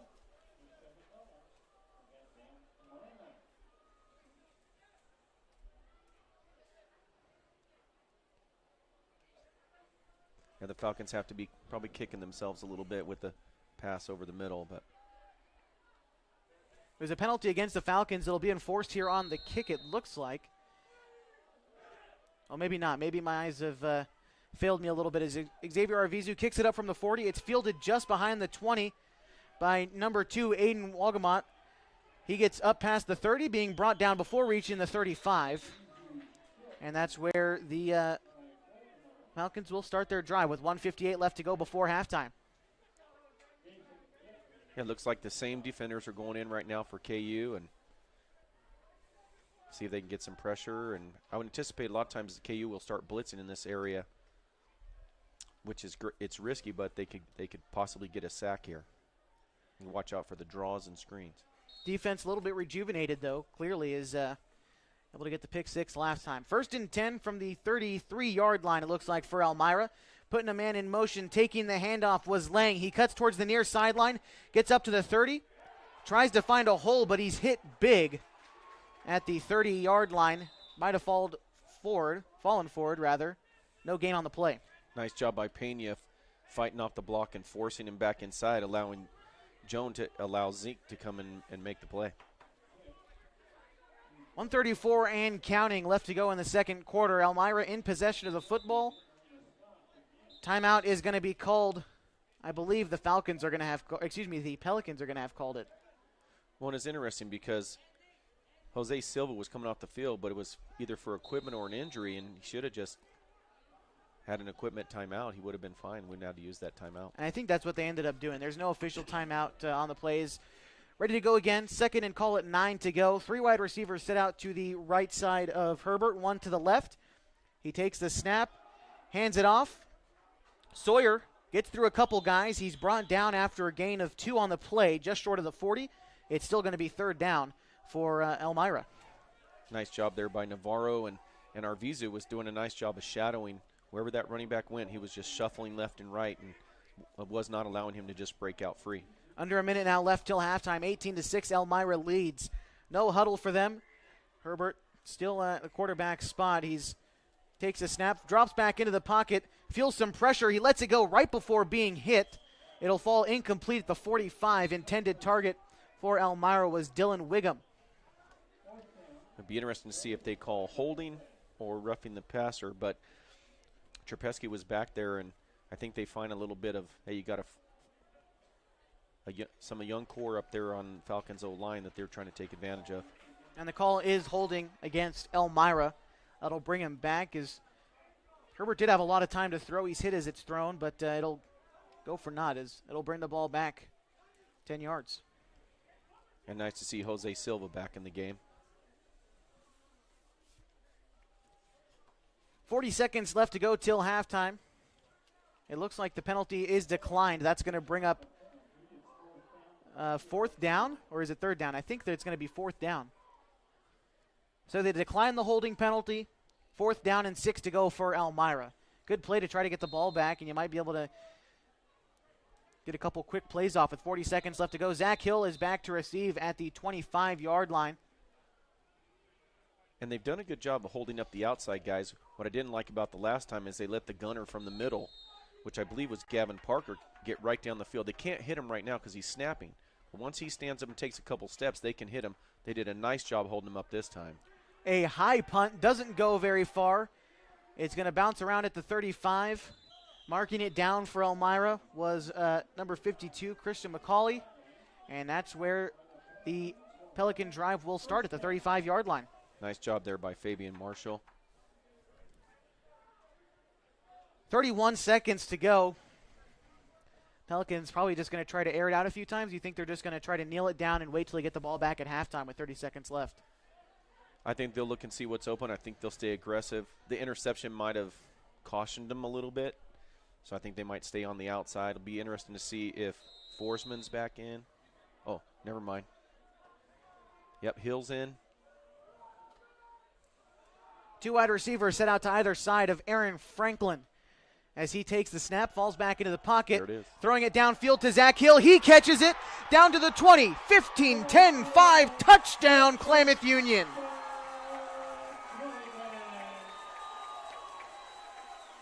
Here we go, Pels. 65 yards on the reception for Zach Hill on his senior night, connecting with Aaron Franklin. We've seen it open. Nothing complicated. Run as fast as you can downfield, and I'll meet you halfway. And Zach Hill ran straight home. Yeah, and the defensive back for the Falcons was a little tight, maybe underestimated Hill's speed. And in that situation, should have been back a little deeper, and kind of reminded me of the Raiders last week. Same amount of seconds. And it looks like they're going to go for the kick point after attempt as Kaya Hammersley is out there. Darius Holmes to hold it still. And this is the first time we've seen it in quite a while. We'll see if KU's worked on it a bit. Kaya Hammersley was a second-team all-conference kicker last year. She kicks it up. It's good, but there's a flag down. And I think it's offsides. Looked like the Falcons were trying to get KU to jump. So we'll see what happens here. And that is the call. Either way, though, the point after stands, and the penalty would be enforced on the kickoff, correct? Well, it'd be interesting to see what KU decides to do here.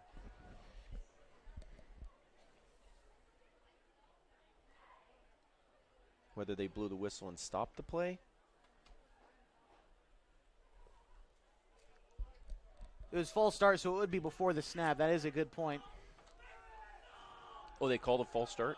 I apologize. I thought No, it was offsides. If I Oh. misspoke, that's on me. Okay. Apologies. But it was a offsides. But is that before the snap, or is that with a? I believe I heard a whistle.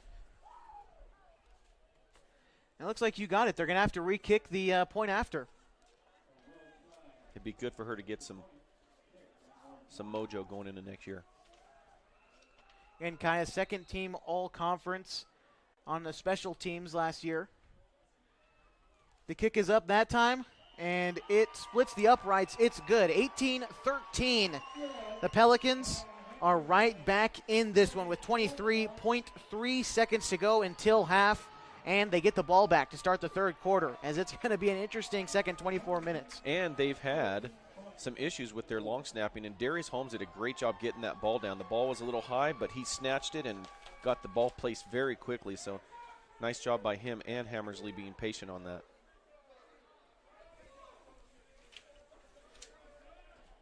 Klamath Union going to kick this one off at the very tail end of the second quarter. Again, this game on 104.3 960 Sports and online on mybasin.com is brought to you in part by Harbor Isles Tennis and Fitness Club with state-of-the-art equipment, 4 indoor tennis courts, 3 pickleball courts, certified personal trainers, and tons of group exercise classes.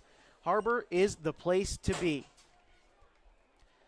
That drive for Klamath Union lasting one play, going 65 yards, a connection with Zach Hill on his first touchdown reception tonight. That would be his third on the year, if my numbers are correct. Yeah, and where they normally kick the ball here, they have Gavin Parker and Bryce Sawyer. So they're going to have to defend right here unless they kick it out of bounds. Arvizu to kick for the Pelicans, as he has all fall long. When the Elmira Falcons receive, they're going to have 23 seconds to try to put something together. Maybe they'll just run the clock out, as Klamath Union is going to get the ball back at the third quarter. The kick is up from Arvizu, more of a line drive, and that's going to go right out of bounds. Elmira will start at the 35-yard line. Yeah, wise choice. And Gavin Parker was back there. He was chomping at the bit, walking around. He knows that they've let KU back into this game, and he wanted that ball. So wise choice by KU to kick it out of bounds.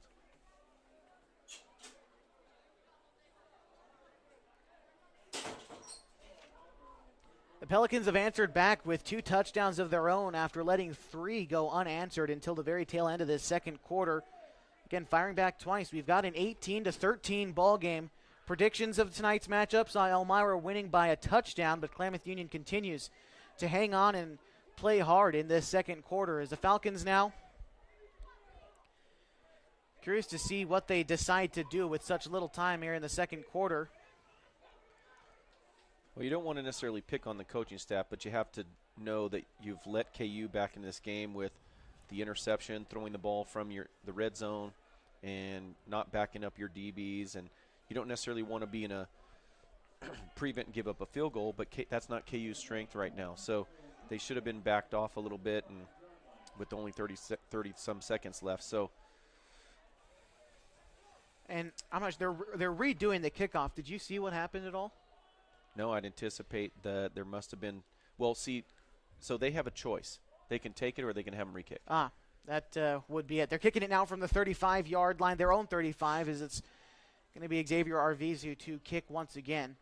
Which tells you he's going to be aggressive if he can get this ball in a good position. That kick will be short. Fair catch at the 38-yard line. Making the fair catch that time for Elmira was Gavin Parker. Yeah, and Gavin Parker should have stayed in there and taken the hit because Zane Maldonado, I'm not sure he saw the fair catch signal. It would have been a big penalty.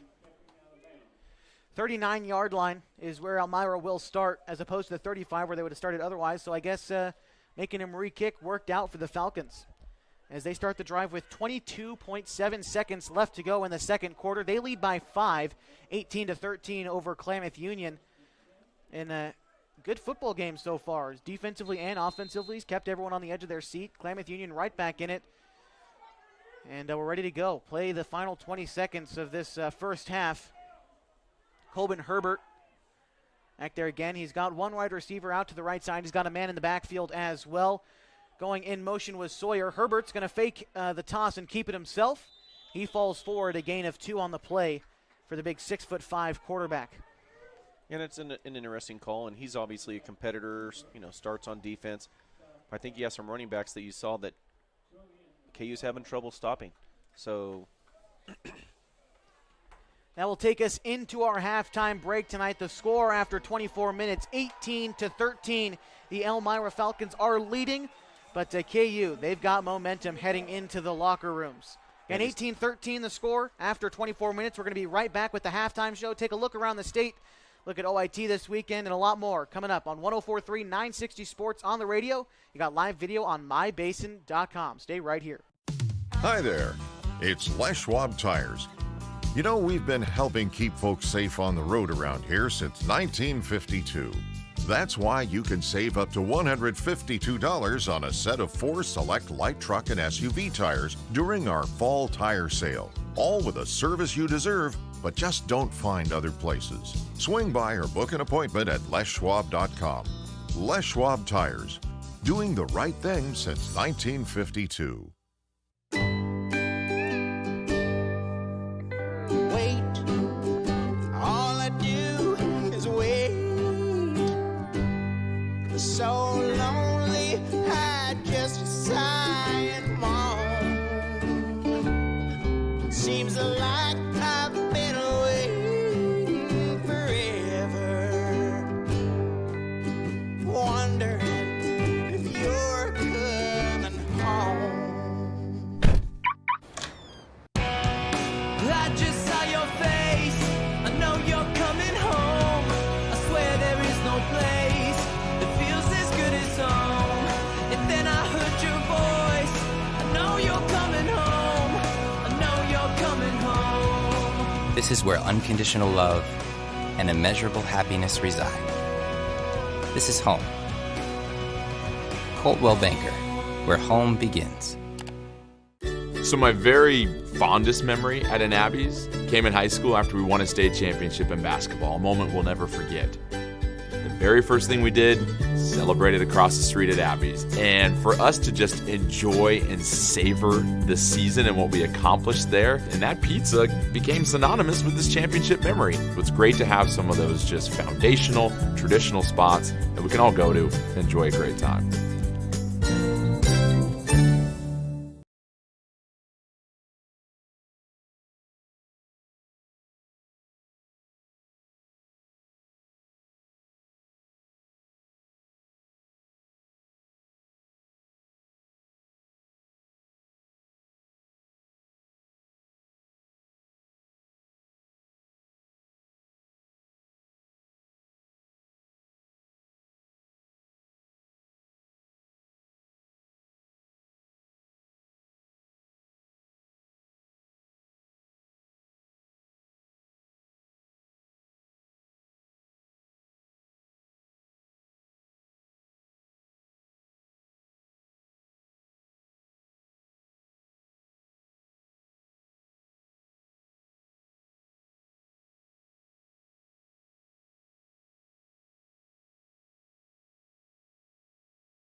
Welcome back into Modoc Field, the halftime show tonight. It's been a great game so far.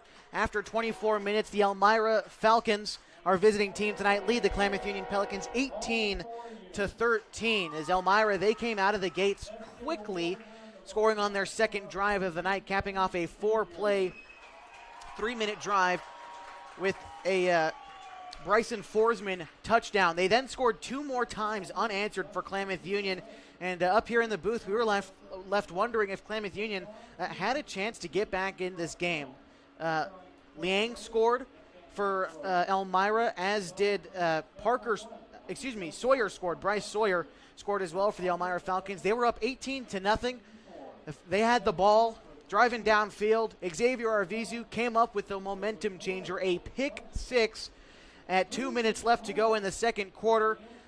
A great job by him. He lurked back there. He picked it off at the 30. He went back, and a pick 6 for him almost brought Klamath Union back into this game. It was 18-6 after they failed on the 2-point conversion attempt. And then 3 and out forced by the Klamath Union defense. They got the ball back with 30 seconds left. And Jim Lockwood, my partner tonight, called it perfectly. During the commercial break, he said they're going to look for Zach Hill down the streak, and that's exactly what they did. Zach Hill took off from the line of scrimmage, ran straight for the end zone. Aaron Franklin delivered a gem of a pass to him, and he ran it all the way downfield. 65-yard connection between Aaron Franklin and Zach Hill to make it 18-13 as they were able to kick the extra point through the uprights. Kaya Hammersley kicking her first extra point of the year, and that's how we find ourselves with Klamath Union down by 5. 18-13 is our score at halftime tonight. And Klamath Union, they get the ball back to start the third quarter. So it's definitely making for an interesting game. If you're just joining us, I would definitely implore you to stick around tonight for the second 24 minutes of tonight's ball game, because it is going to be great if we keep this back and forth going like we have so far. You hear the Klamath Union band out at midfield tonight as they're putting on our halftime show. Their seniors were honored just a minute ago, as were the cheerleaders, as it is senior night here at Klamath Union High School. As we honor the Klamath Union seniors right now, number 5, Joan Pena, has played defensive back and running back this year. Wide receiver as well. He's done a great job, as well as Zach Hill, number 6, another senior. He caught the touchdown pass earlier tonight. He's got 3 touchdown pass receptions on the year, and a rushing touchdown as well, as he has been extremely good as well. Xavier Arvizu, another senior guy who started at quarterback this year and transitioned to fullback and has blossomed as a leader on offense and defense. Also, he got the pick 6 earlier in this game. A fantastic job for him to punctuate his senior night as well. You've also got Angel Hernandez, a defensive lineman primarily. He'll get back there in the backfield as well. He'll tangle with the quarterbacks and the offensive linemen. Angel Hernandez, this is his senior night game, as well as Isaiah Zavala. We haven't seen too much of him since the Marshfield game, as he was carted off, had a little bit of a whiplash, some bruising, and he's been out for the remainder of the year in week 3. But nothing to worry about for Isaiah, as he'll likely come back out for basketball in the winter, as that is his winter sport. Isaiah Zavala, senior night in football tonight. Damian Pena as well. We haven't seen too much of him as a wide receiver, but as a defensive back, he's been out there making plays for the Klamath Union Pelicans. You've also got Julian Navarro. He's been out there for Klamath Union as well, mostly as a linebacker, a middle linebacker. He's been making noise on the defensive end as well. As we get down farther down the list, John Ocampo, we haven't seen very much of this year, but his senior night, I haven't said his name very much offensively, but he's been out there defensively as a linebacker a few times. Connor Cherpesky, the center and defensive lineman, has made a lot of noise tonight already. You've also got more linemen like Dylan Baca, Connor Endicott, Ryan Murhoff, Jaden McVeigh, and Jose Silva, your linemen who are seniors tonight, fighting down there in the trenches each and every week. A lot of credit to those guys. Our final senior tonight, who we haven't seen much of, is Darius Holmes, the big wide receiver and running back standing 5'11", 190 pounds. Haven't said his name too much. He's been out there punting. Doesn't look to be hurt. Hope the best for him. Hopefully we get to see him a little bit in the second half as well. Those are the Klamath Union Pelican seniors who are playing their last home game tonight. We're going to take one break here on the halftime show on 104.3 and 960 Sports. When we come back, we're going to take a look around the state, try to give you the score of the Mazama-Henley game, and as well as take a look at OIT, the Pac-12 this week, and all that good stuff. So again, 18-13 the score at half. You're listening on the radio, 104.3, 960 Sports. You've got live video on mybasin.com. Stay right here. Hi there, it's Les Schwab Tires. You know, we've been helping keep folks safe on the road around here since 1952. That's why you can save up to $152 on a set of 4 select light truck and SUV tires during our fall tire sale. All with a service you deserve, but just don't find other places. Swing by or book an appointment at leschwab.com. Les Schwab Tires, doing the right thing since 1952.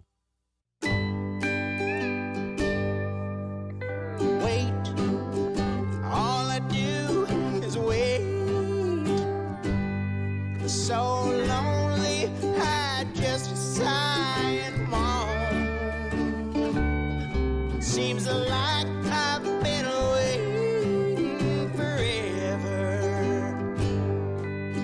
wondering if you're coming home. I just saw your face, I know you're coming home. I swear there is no place that feels as good as home. And then I heard your voice, I know you're coming home. I know you're coming home. This is where unconditional love and immeasurable happiness reside. This is home. Coltwell Banker, where home begins.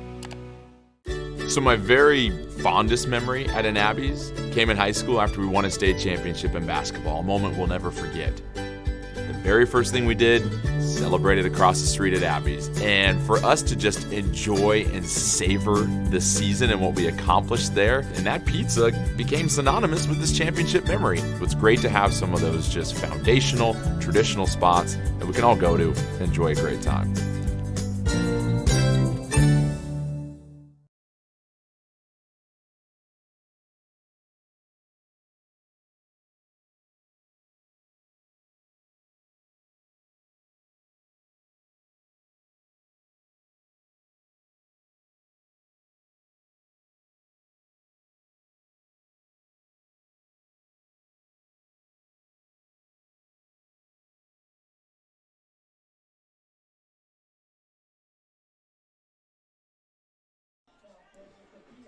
Welcome back to Modoc Field.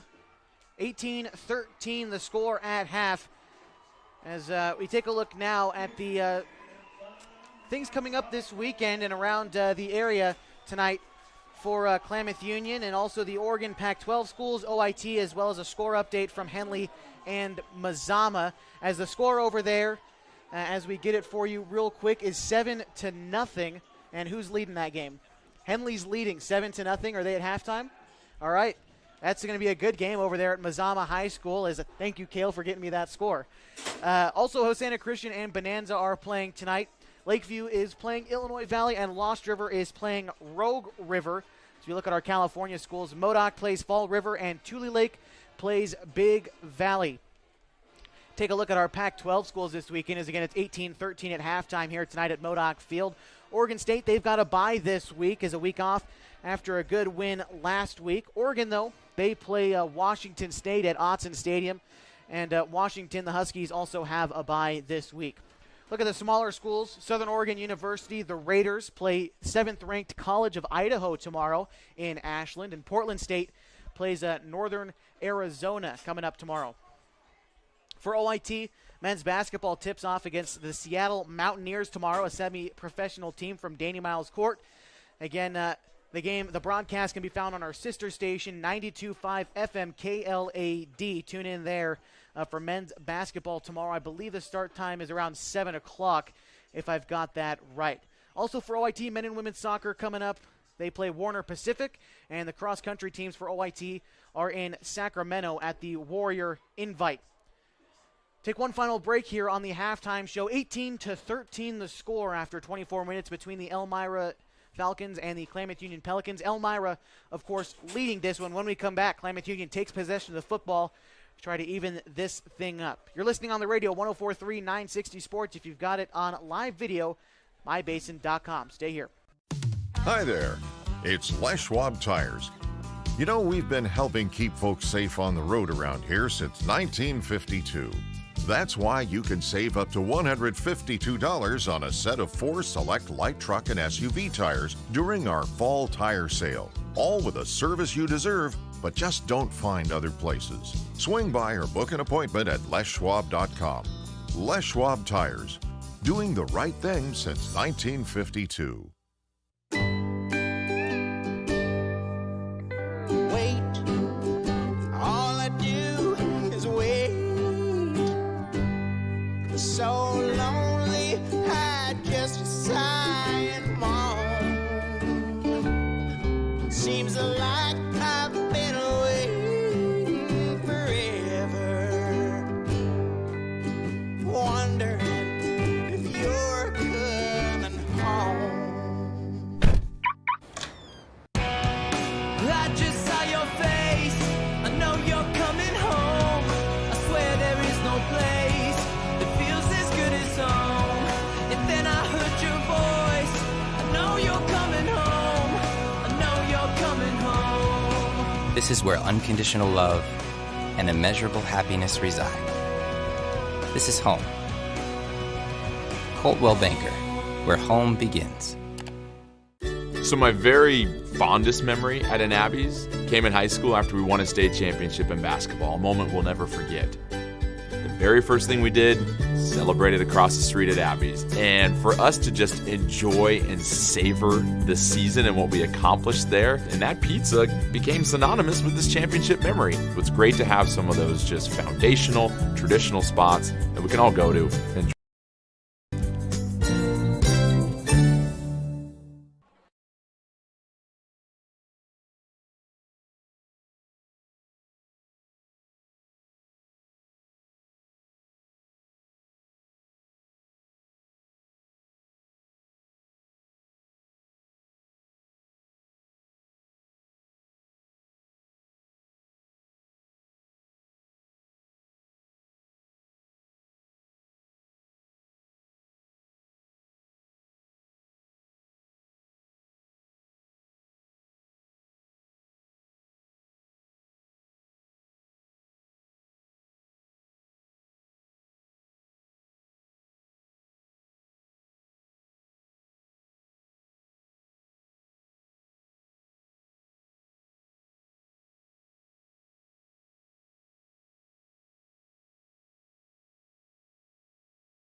All right, get into the action for the third quarter from Modoc Field. The ELMIRA Falcons lead the Klamath Union Pelicans 18-13.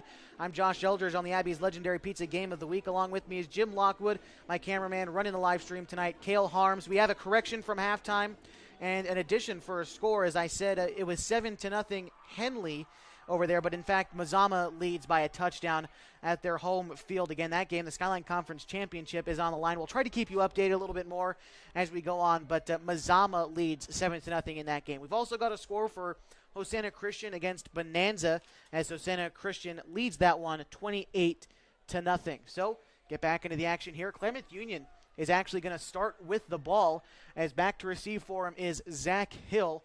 And during the halftime break, as customary, we saw Zeke Pena getting the crowd hyped up. What did the crowd look like down there when you went down there? It was small, but it was loud, and there are a lot of parents. They're doing presentations for their seniors in band and cheerleading, and so there was a lot of spirit at half. So it's nice to see that, and with them fighting back in, their KU's ready to go. And Hill with the return spot, it should be interesting to see where they kick this ball. I'm not sure you can hear, but the band rocking underneath us in the press boxes. The kick is up with 12 minutes on the clock. Zach Hill takes it from inside the 10. He gets up to the 20. He's going to find a little bit of a hole. He's brought down past the 30, just before the 35. As he got past a couple guys, but he's brought down. Klamath Union will start their possession at the 33-yard line as they drive to the south goal. That would be left to right as you would have it as we look east tonight from Modoc Field. A little bit of a chillier night than I had anticipated. Saw 61 degrees earlier, about 54 degrees as we start the second half. That's perfect down on the field. These players are in great condition right now, and there's not really any wind. It's really nice. I know there was a flag on the place. Let me see where the placement is. The second wedge didn't get back deep enough to help Zach get to where he needed to get to. They were only 10 yards in front. They should have been back about 5 yards more, and he might have been able to break through that wedge. He's pretty excited about his goals. He's trying to get into Portland State and run track. So the penalty goes against the Falcons, and that will mean Klamath Union, they're going to start the drive from the 48-yard line, still in their own territory, but that's a much better field position than they initially had, about 15 yards worth of field position. Yes, and again, you see Hill out there in the wide receiver spot but now they have Landon Parker on him, a little bit different than in the second quarter. There's not many people that are going to keep up with him, though, once he gets behind you. No, that's why he runs 100 and high jump and all that. First and 10 from the 48-yard line is Aaron Franklin. He's got two guys right next to him. He drops back into the pocket, throws it short to Garrett Short, but it falls incomplete. And I'll be honest with you, I thought they were going to go to Hill. He ran a fade, and he was wide open. The coach staff's a little fired up right now because they knew that Hill was going to be open. Second and 10 for Klamath Union. Checking in for the Pelicans is Josiah Bunyard, likely to come in at the wide receiver spot as Garrett Short checks out from the tight end position. So might be going for a little bit of a passing play. Second and 10 from the 48 for the Pelicans. Still looking to see if Darius is out there. It looks like he's got Xavier Arvizu and Pablo Macias with him in the backfield. And the Falcons are still playing tight to Hill. I don't understand it. Aaron Franklin airs it out to Zach Hill. It's incomplete, a lot of contact, but no flag is thrown as there was contact on both sides, and it's going to be third and 10. Well, Hill did a nice job fighting back towards that ball. That ball was thrown a little bit inside, which allowed Landon Parker to recover. He did a really nice job recovering. But if that ball was a little bit more outside and just 1 yard deeper, that might have been a touchdown. Third and 10 for KU. Checking in for him is number 5, Joan Pena, the senior. Again, it is senior night. Emotions running high. The Pelicans trail by 5. This is their first drive coming out of half. They trail 18-13. Third and long. 10 yards to go to the first down marker. Franklin and Arvizu in the backfield. Again, looks like Pablo Macias is back there with them. Franklin drops back into the pocket, has the extra protection. He sees a hole. He's going to run through it himself. Gets up past midfield. He's tackled from behind by a Falcon. That's number 69. And that would be, let's get this here, Nate Brown. It'd be an interesting call here for KU to see if they run their fake punt here with Darius, but the right side being the short side. Most likely he's going to kick. And KU looked like they had some extra men in the huddle that the refs may not have seen because he looked like he was coming out to the wide receiver spot, but he actually went off the field. Fourth down for KU. Back to punt is Darius Holmes. And back to receive for Elmira is Bryson Forsman, a 6-foot junior, standing out near the 10-yard line. Punt goes very, very high. About a 30-yard punt bounces against KU, and they're going to ground it at about the 24-yard line. And that was one of those things you tell, hey, get a high pooch punt, but sometimes that's what they focus on, and it's the ball gets a reverse roll on it, and nice job by number 7, Garrett Short, to stop that ball from getting more negative yardage.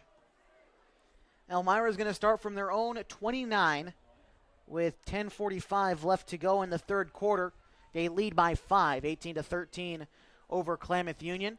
First chance for the Pell defense to get out here, and they've held tough the past couple possessions for Elmira. A pick 6 mix in there and a couple 3-and-outs. So hoping to get the same results as it's first and 10 from the 29. Yeah, they had a little success running with their mixture of running backs, so it'll be interesting to see if they go back to that and if they try to isolate Forsman on the outside.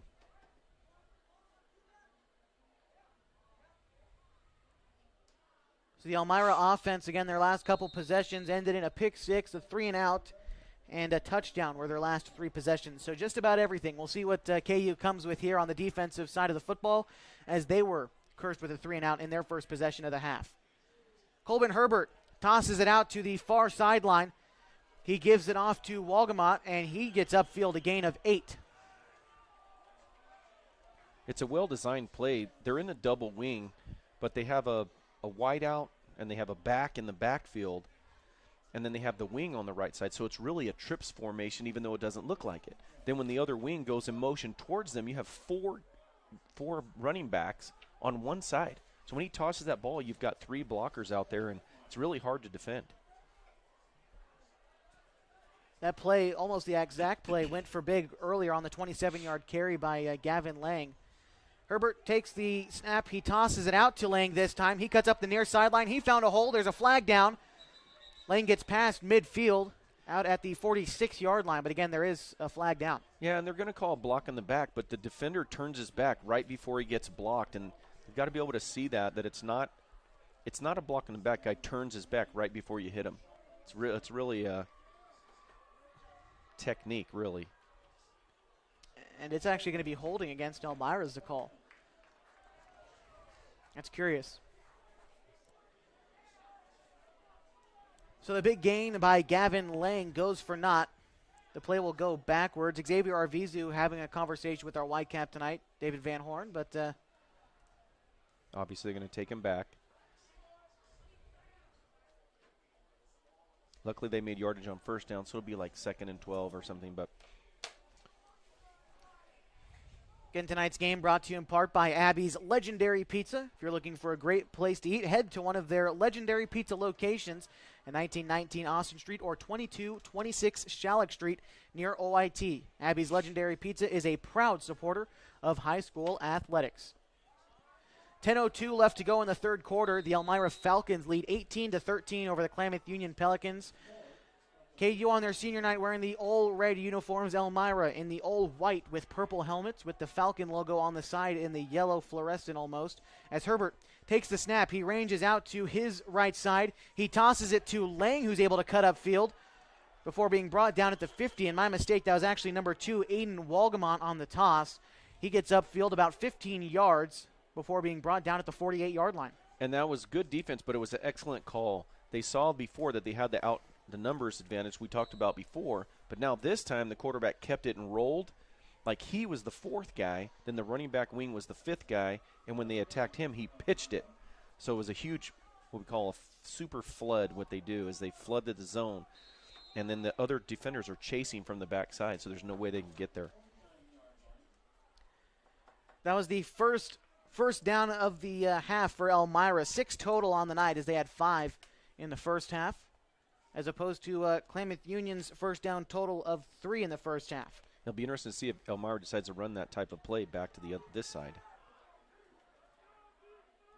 A man in motion for Elmira. That one's going to be another handoff to Lang up the middle. Falls forward, a gain of 1 on the play. Good call on the draw, counter draw, but Zeke Pena played his responsibility and stayed home, made a nice tackle. Second down for Elmira. They lead by 5, 18-13 with 9 minutes even left to go in the third quarter. As they made the long trip, hoping to go home happy, but also Klamath Union, their senior night, they're looking to stay home happy. As Zeke Pena was pepping up the crowd coming out of halftime. It's quieted down. Hopefully the Pelican defense can create some momentum. As it's 2nd and 9, Elmira taking it from exactly midfield. Herbert takes the snap. He pump fakes the toss. That one's going to be thrown to no man's land, almost intercepted by Joan Pena, but it will fall incomplete. Yeah, we've seen back there Herbert make some good plays, but then we've also seen a couple where he's, I would say, hurried the play a little bit, and it looked like the play was designed to go to the other side and trying to sneak number 85, Josiah Hernandez, out. But he just threw the ball to an area where he's expecting Hernandez to be, and there seemed to be a little confusion as to where he was supposed to go. The looks like there's another conversation happening between our officials tonight and our Vizu. As we have another score update from the South Side series between Henley and Mazama, as the Hornets now lead 10-7 in the race for the Skyline Conference Championship, as that penalty will go against Elmira and bring them back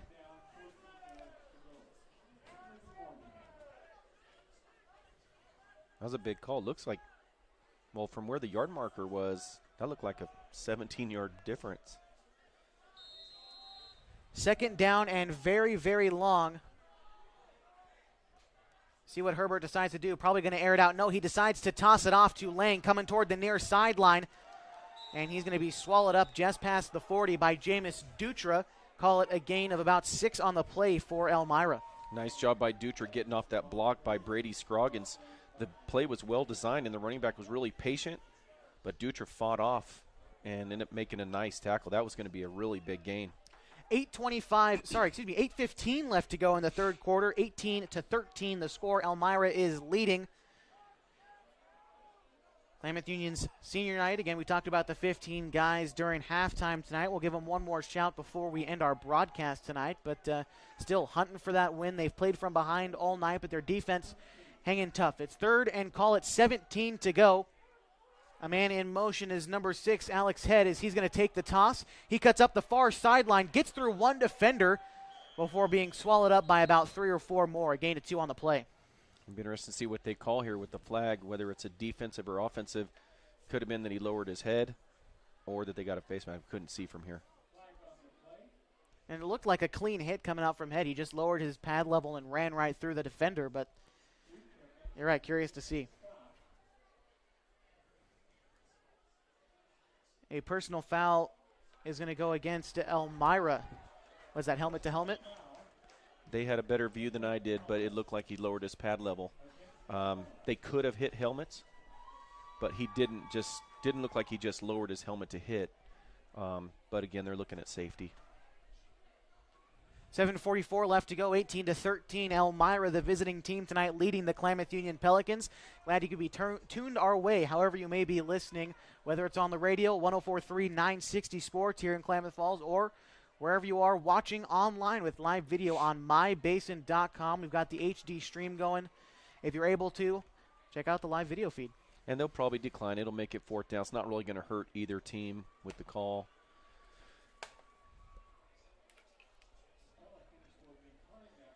And you're right, they are going to decline the penalty. So it's going to be 4th down for Elmira. Still about 17 to go. And they called 2 penalties on that. So they're marking off and look like unsportsmanlike or some kind. So it looks like it's 4th and almost 30 to go. That was my mistake. And they'll definitely bring out the punt unit as Zach Hill is back to return for Klamath Union. And he's only standing 5 yards behind where the first down marker is. As there's about 30 yards, 35 yards between him and the line of scrimmage, and that should show you about, 4th and about 30 to go. And the Falcons do have a good snapper, but I'd love to see Hill come off the edge or someone like that and try to get a block here. The kick is up.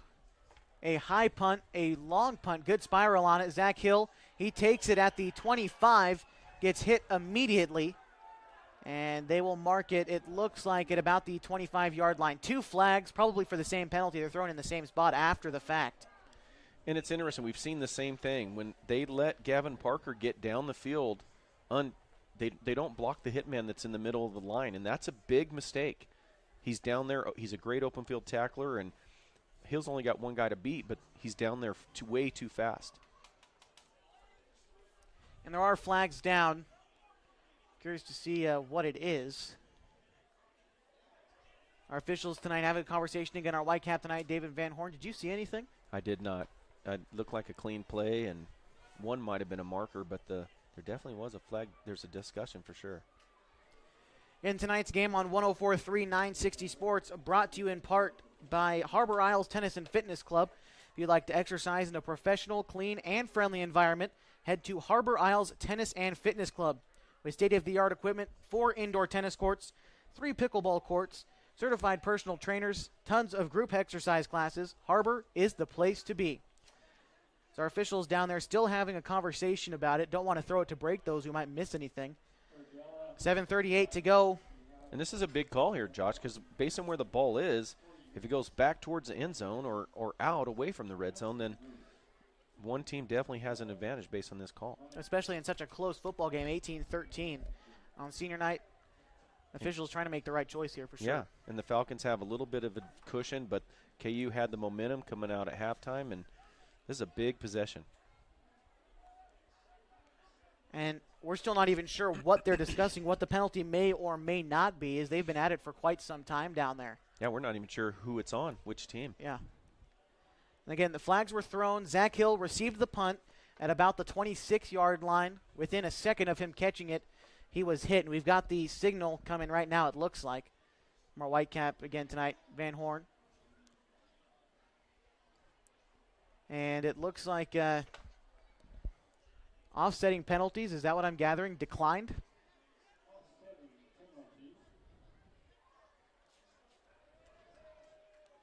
So the offsetting penalties, and then there's an extra one on Elmira, so it'll go against the Falcons, it looks like.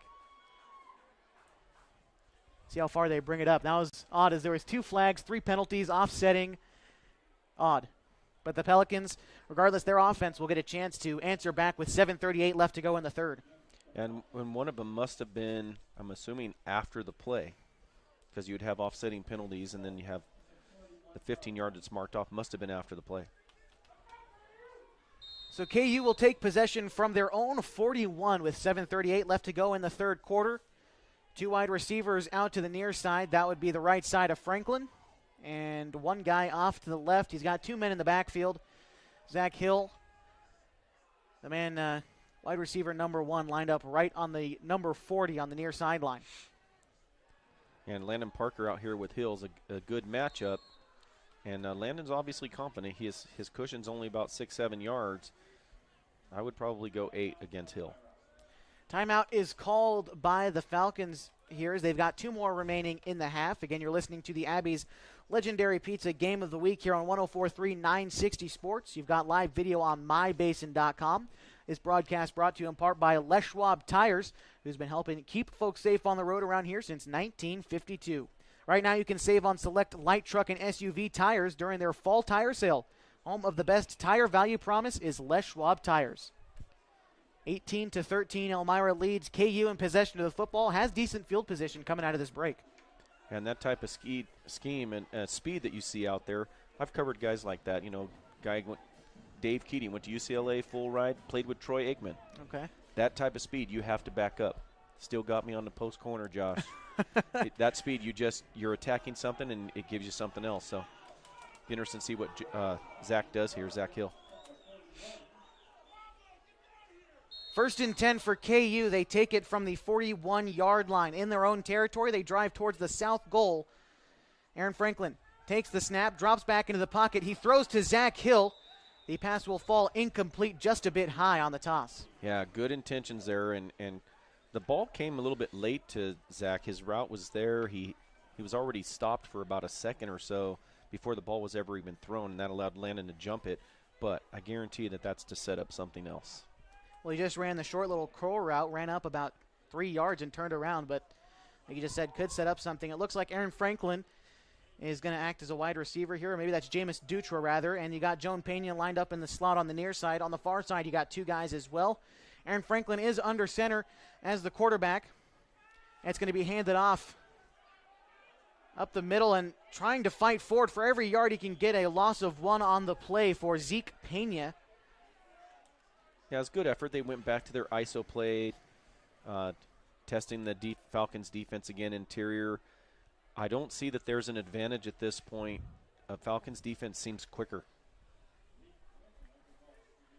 I would say quicker up front, maybe on the inside, but we've seen a lot of guys wide open down the field. It's just a matter of getting the ball in the right spot. Garrett Short, the tight end's been open a couple times. He's made a couple catches, and, of course, Zach Hill can foot race just about anyone. Yeah, I would like to see that previous play be a screen where he's coming inside.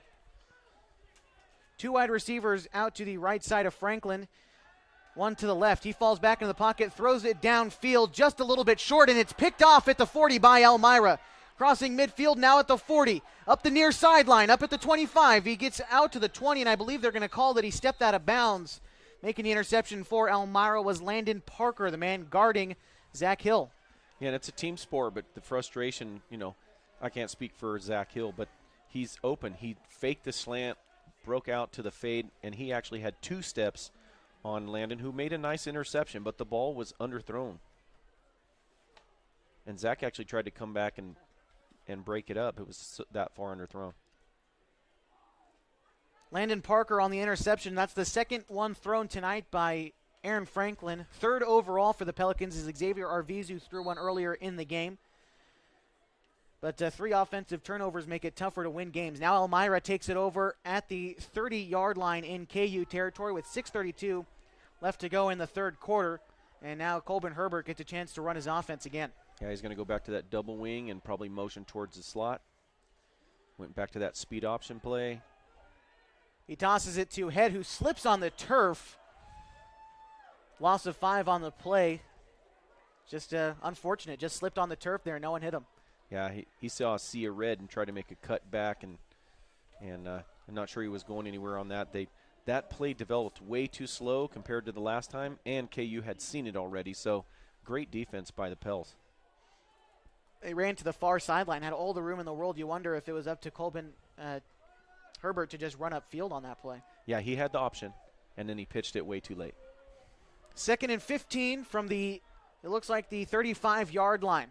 As in motion goes Lang. It's handed off to Head, who cuts back up on the other side. He's got room in front of him. Good blocks downfield. He passes the 20, 15 before going out of the bounds at the 10-yard line. A gain of 20 on the play for Alex Head. An excellent call. They went with the same action towards the wide side, but then he went back with a counter trap, and Fabian Marshall and those guys in there made a nice trap on the wide side, and the back was able to break it. Given Herbert a lot of options there, as he could have tossed it out to Lang, but he gave it to Head on the reverse. He got KU leaning one way, and he just cut up the far sideline. Again, a gain of 20, 1st and goal for Elmira. Taking it from right inside the 10 at the 9-yard line. A good opportunity to try to put some more points up on the board right now. They only lead by 5, 18-13. Our visitors, the ELMIRA Falcons, leading tonight. It's going to be handed off to Lang. He tries to cut up the far side, but he is swallowed up. Maybe a gain of 1 on the play. It's going to bring up 2nd and goal. Good job by the D-line. In particular, Navarro filling on that, reading the play and filled his gap, and nice solid defense. KU tends to blitz right here, and they did not, so it was a nice read by Navarro. 5:15 and counting in the third quarter. 18-13 the score. Elmira leads KU on senior night.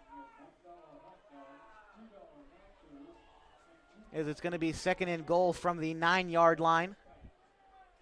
See what they come out with here. Is Herbert back in the pocket already? He takes a snap. He fakes the toss. He runs up forward. He gets upended and is brought down after a gain of about 3 yards. Yeah, no fear on that kid, but nice play by the Pels. They were ready for it. They faked that speed option, and he turned up. But he didn't turn up outside the DN. He turned up inside, which is pretty risky on his part, but it is the shortest distance. 3rd down and call it 7 to go for Elmira. KU has forced a couple 3-and-outs before. Last drive ended in a punt. See what the KU defense comes up with here. A man in motion is Lang. He's going to take the toss. Coming up the near sideline, he's going to shed off a defender at the 5.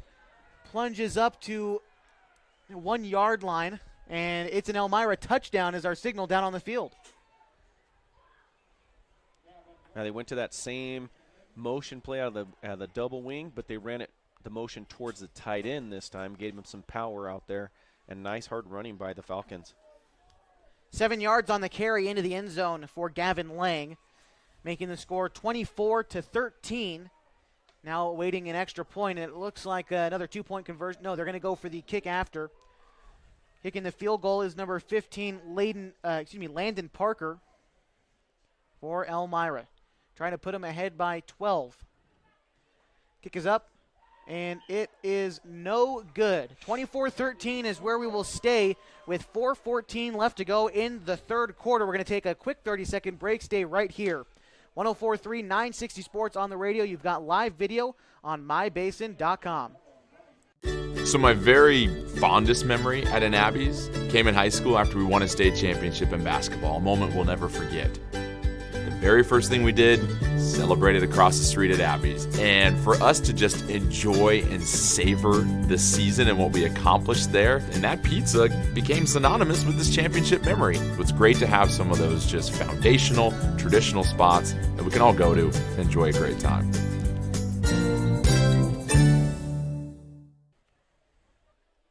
Welcome back to 104.3 960 Sports on the radio.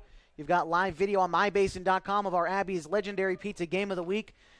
The Elmira Falcons lead the Klamath Union Pelicans 24-13 after a 5-play, 30-yard drive lasting just a shade over 2 minutes. Call it 2 minutes and 15 seconds, just about. A Gavin Lang 7-yard touchdown carry, again, to put the Falcons up 24-13. Now Klamath Union, still a lot of football left to go, but got to put some points up on the board quickly. Yeah, and the momentum switch again, you can feel it. It's like rocks in a box. It's just switching from one team's box to the other right now. It's the Falcons' momentum. See if they kick it deep again to Hill, and if that back wedge gets a little deeper this time. Kick is up, a line drive. Zach Hill lets it sail into the end zone for a touchback. They're going to start at the 20-yard line. He's very fortunate. He actually misjudged it. He thought it was going to drop a little bit, but that line drive stayed high, so it ended up being a high fastball, and he had come up about 5 yards, and fortunate for the Falcons. So the Pelicans offense ended their last drive with an interception after running 3 plays. Looking, of course, for better fortunes. Their drive before that, though, was a 65-yard touchdown reception with Zach Hill. So, again, hoping for better fortunes. Got to put some points up on the board. They trail by 11, 24-13 the score. Elmira leads. Well, it's interesting because they might think about putting Hill on the other side, which is where he was, where he beat the corner on the left side instead of the right side against, Landon Parker. He's a pretty good corner, so they might want to go the other side. And taking the direct snap that time, it looked to be Aaron Franklin keeping it himself as there's no one back there in the backfield. He's going to gain 1 yard on the carry. And I referred to it before, Josh. You could see after that play there were 4 Pell linemen standing and not maintaining their blocks. The quickness right now of the Falcons is affecting the O-line, and they might have to just shorten their splits and zone block or base it up or something where there's more girth that they can use, because right now they're getting beat with quickness. 2nd and 8 to go for Klamath Union. 2 wide receivers set out to the right side of Aaron Franklin, 1 to the left. It's Joan Pena and Jameis Dutra out to the near side. In motion goes Pablo Macias. Macias is going to take a handoff. He's able to find a decent hole. Tries to cut back across the field, and he's brought down after a gain of 3 on the play. It brings up 3rd down. And it looked like he had room to run before cutting back towards the middle of the field. He did. The Falcons were attacking the football and actually tackled the football that was in his right arm, and he almost dropped it, but that's what made him spin. He was strong enough to hang on to the ball, but he wasn't able to break through the hole.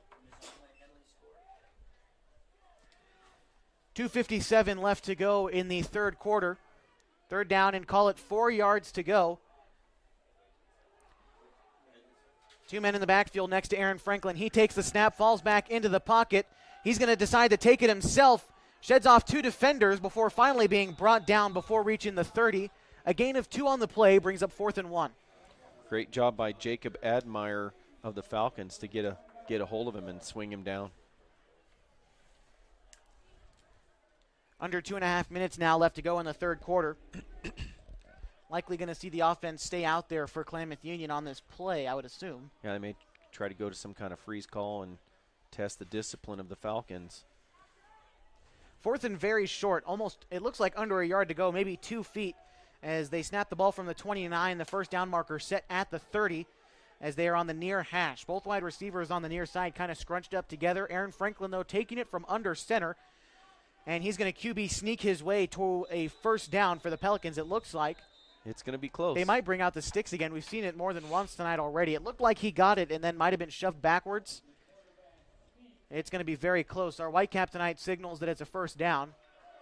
And it looks like it is. 1st down, Pelicans. Good job there by Franklin to get his pad level down and keep his feet moving. It's the 4th 1st down of the night for KU. Their 1st in this half. As 1st and 10 from the 30.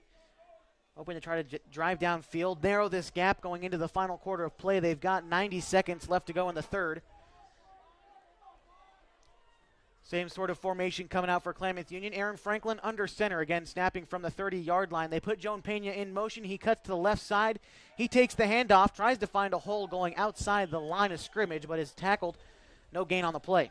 And KU's offensive line has a 60 to 70 pound advantage at almost every position. And right now the Falcons' quickness is continuing to give them fits, even though they are trying to double team some. I saw it on the backside here. But the Falcons are fighting off it and getting across the face. Jameis Dutra checking in for, Zeke Pena checking in for Joan Pena. As under a minute now, 52 seconds left to go in the third quarter. As back there as well is Zeke Pena along with Xavier Arvizu in the backfield with Aaron Franklin. One wide receiver set out to the near side, two to the far side. Franklin pump fakes. He throws it downfield but overshoots both of his men that would have caught that ball. It's going to bring up third down. Yeah, and Pablo Macias did a nice job on the wheel route. They ran that slant and wheel, and the safety did a nice job of picking it up. I would like to see him challenge him a little bit on that slot position on a slant, because the safety and the outside linebacker or strong safety are both, I don't want to say cheating up, but they're pretty close. So it'd be nice to have the slot challenge. It might move a guy like Hill into the slot and let him beat any guy that can try to stay with him. Right now it would be Bryce Sawyer who's out there covering the slot. 36 seconds left to go in the third quarter. 3rd and 10 for KU, again from the 30-yard line. Still in their own territory, driving south. Franklin takes the snap, falls back into the pocket, feels pressure. He's going to carry it himself up the far sideline. He's going to be able to get the first down and then some. Up past midfield, past the 45 before being taken out of bounds. And he plunged right up the far sideline, a gain of almost 20 yards on the play. First down, Pelicans. And nice job on the O-line staying with their blocks. He did feel pressure, but they maintained their blocks and allowed him to leave the pocket and get some really good yards. 5th first down of the night for KU. Driving downfield, 27 seconds left to go on the clock as it stopped on the first down and going out of bounds. Aaron Franklin taking it himself that time. Yeah, and the Falcons did a smart job. They rotated 2 D tackles in between the plays. 1st and 10 from the 43-yard line as Klamath Union driving downfield now in Elmira territory. Franklin takes the snap, falls back into the pocket, doesn't see anything. He carries it again. He's going to be dragged out of bounds after a gain of 11. Good for a Klamath Union first down. He's showing a lot of toughness. He took a big hit on that play. They kind of pulled him back and slammed him down a little bit. Falcons were showing blitz, but they didn't go. Although the outside line strong safety did go on the left side, but he was reading the running back. So Gavin Parker blitzed and stayed with the running back in case it was a screen. Zach Hill checking back into the game along with Garrett Short. 1st and 10 KU from the 32-yard line. Again, driving downfield toward the scoreboard, the south side. It would be left to right as you have it here in the third quarter. 19 seconds left to go. Aaron Franklin takes the snap, drops back into the pocket. He throws it to the near sideline. Intended target is Zach Hill, but it's overthrown. Zach thought there was some pass interference on the call, but no flag is thrown. And there definitely was contact. I'm not sure where they saw the contact being initiated, but it did affect his route. He was trying to get out there on the flag route or post corner route, which I talked about earlier, and he wasn't able to fight off the contact and get out to the ball. Jameis Dutra checking in for Hill. He's going to stay on the sideline. Pablo Macias out there as well. He's going to be a receiver. Dutra is going to be on the near side. One of the 2 wide receivers set out to the right of Aaron Franklin. There's 1 guy to the left and 2 men in the backfield with him. It's Darius Holmes and Zeke Pena. Franklin takes the snap. He throws it quick. Jameis Dutra is hit as he dives for the ball, and it falls incomplete. 2nd down for the Pelicans. And so this is one of the things I like what KU does as far as they get a lot of substitution in. But now you run this play that we were looking for with Hill out. He doesn't play defense. So, yeah, he might be need rest because he ran but so what? The DBs are out there every play. He shouldn't have to come out. He should either be a decoy or getting the ball. We saw Darius Holmes come in right now, too. And he comes in, for Jameis Dutra. I was just going to mention that. And Zach Hill back in as well for Garrett Short. We'll see where Darius lines up. He's a wide receiver on the left side of Franklin, the only man lined up out there, and there's 2 guys on the right, and Zach Hill is one of them. Franklin falls back into the pocket. He ranges out to his right side, gets up to the line of scrimmage, throws it towards the end zone. It's underthrown and almost intercepted that time by Gavin Parker, as it probably should have been intercepted, and he's going to be hitting himself for that one. Yes, and, it was interesting because Franklin had a choice to run again or try to make that throw. And it wasn't a bad read. He's taken a pounding a little bit tonight, so I think it's affecting his throws. But they definitely had a receiver open. Pelicans still 10 yards to gain for the first down. I believe it's going to be third down. 3 seconds left to go until halftime. And I believe the marker says fourth. It's tough to see. It does say fourth. Fourth down and 10 to go. KU staying out there, trying to convert on a very long fourth down conversion attempt. And timeout's going to be called by KU. And I was confused, too. Do you think they're still going to come out and go for it here, coming out of the timeout? I think they will, based on where the ball is and the time. And their punt team is inconsistent, and it's not really a great spot to be punting from. That's one reason they have Darius in. It'll be interesting to see if they call one of their out and ups or a screen play. They have Darius on one side and Hill on the other, so they have some good options. 3 seconds left to go until the third quarter, setting up for a great fourth quarter of play if Klamath Union's able to convert this fourth down conversion attempt. They are 0 for 1 trying so far tonight, as they tried back in the first quarter. It was, and ended up turning it over, a drive that Elmira converted for 6. So something to think about as they try a fourth down again with 3 seconds left to go in the third. Yeah, and the pressure right now falls onto Alex Head and Landon Parker. Right now, the safety for the Falcons is cheating over towards the right corner for good reason, and they're allowing Gavin Parker and Landon Parker to be manned up on the backside. So that's why when Franklin gets out, it's hard to cover that long. So be interested to see what they call here. Offense heads back out. Darius Holmes is going to stay on the near side. Thought it was heading back to the sideline, but they know the play. He's going to be on the right side of Franklin. Along with him is going to be Pablo Macias on the far side. The left side is Zach Hill, and we've seen him have a lot of success on that side. Franklin takes a snap, falls back into the pocket, feels a lot of pressure, and he's brought down, a sack in the backfield. In on the tackle for Elmira was Colvin Herbert, making plays on both sides of the ball and forcing a turnover on downs. As we head into the fourth quarter of play, Elmira will take possession of the ball in the final 12 minutes. They lead 24-13 over the hometown Klamath Union Pelicans. We're going to take one break heading into the final quarter of play. You've got live video here on mybasin.com, and you're listening on the radio to 104.3 and 960 Sports. Hi there, it's Les Schwab Tires. You know, we've been helping keep folks safe on the road around here since 1952.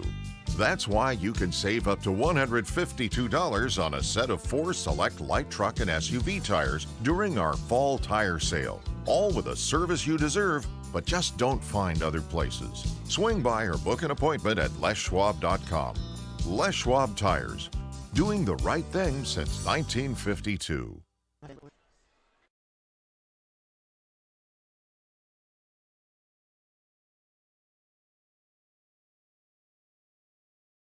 Welcome back to 104.3 960 Sports. Live video can be found on mybasin.com. We're getting set for the fourth quarter of play. Elmira leads 24-13. They're also in possession of the football.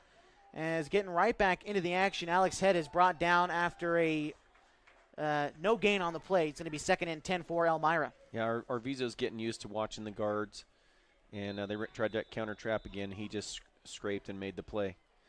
You know, back to that previous play, where KU had the ball, and it was up to Herbert to make a play from that defensive end spot. It mathematically should not have occurred.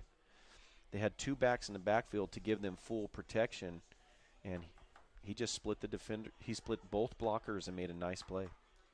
We've got a Pelican down on the field, unable to see who it is, down at about the 35-yard line, the original line of scrimmage. Meantime, I'd like to remind you that this game is brought to you in part by Coldwell Banker. They've been the star of the real estate universe for more than 100 years, and here in the Klamath Basin, Coldwell Banker Home and Premier Realty will be taking the brand into the next 100. Coldwell Banker Home and Premier Realty will always be locally owned and nationally known. Let them be the star that guides you home. As our player who is down able to get up and walk off the field under his own strength, it's going to be 2nd and 10 to go for Elmira. Laying in motion, Herbert decides to keep it for himself on the option. He's brought down in the backfield. A flag is thrown. It was an awkward tackle by Dutra but I doubt that has anything to do with it. Yeah, it looked like a holding call based on where the flag went. And it's interesting because Arvizu had to go out, which made Aaron Franklin come into defensive end. So they end up moving with Navarro. I think they put Zeke Pena or Dutra. I can't remember who they – oh, yeah. Was it Arvizu to come off the field? Yes. But now he's back in, allowing Franklin to be able to come back off, I bet. 11:24 to go in the fourth quarter. 24-13, Elmira leads this one. It's 2nd and 9 to go for them. Klamath Union looking for a defensive stop. It's, an 11-point game. That's only a 2-score game. In the fourth quarter, is Klamath Union's a quick strike offense. This is definitely not over by any means of the phrase. No, they're in good position. They just need to make a good stop here or get a turnover here. So, be interesting to see what the Falcons decide to do. They've had some success running and throwing. 11:20 and counting. The clock resumes after there was a flag down, but the penalties declined. It's going to stay 3rd and 9 to go.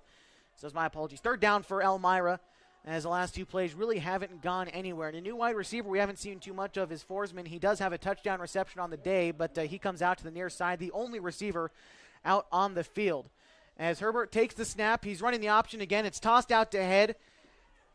He cuts up the near sideline, pounding the carpet, and he gets up a gain of 15 past midfield, almost a gain of, 17 yards on the play, a 1st down for Elmira. Yeah, nice job by Alex Head there to keep his composure and catch the ball first and then cut and plant and go. That was beautiful blocking, but he did a nice job keeping his composure. 1st down, and he goes out of bounds. It stops the clock at 10:51 to go in the fourth quarter, and that 1st down marks the 8th of the night for Elmira, their 3rd in this half. 1st and 10 from the 48-yard line, driving south. They're in Klamath Union territory. They drive toward the scoreboard. 1st and 10. Same formation coming out as Herbert's back there with 2 guys. Lang goes into motion, cutting across the far side. He tosses it over to Lang, a high toss. He goes in the backfield, but he has speed, cutting upfield, the far sideline, the 30, the 20, and play is stopped before he can get any farther. He stepped out of bounds at the 40-yard line, so just short of the 1st down, a gain of 8 on the play. Yeah, it's interesting to watch a 6'5" quarterback pitch that ball because he's carrying it high and he's pitching it high. So that ball looks like it's about 7-8 feet in the air. Well, it's caused them problems twice so far tonight as well, so that's a good point. Yes, but the running backs definitely are used to it because they're very patient. I was like, whoa, that ball's over his head, and it's not. So it's interesting. Practiced many times, I can only assume. Is it 2nd and about 2 feet to go? Herbert back there, same formation. A man in motion is Head, as it's going to be handed off instead to Sawyer. He might have gotten the 1st down. It's a close call. He's brought down at the 38-yard line. 1st down marker set at the 38, so it's another judgment call for our officials tonight. Looks like he got it.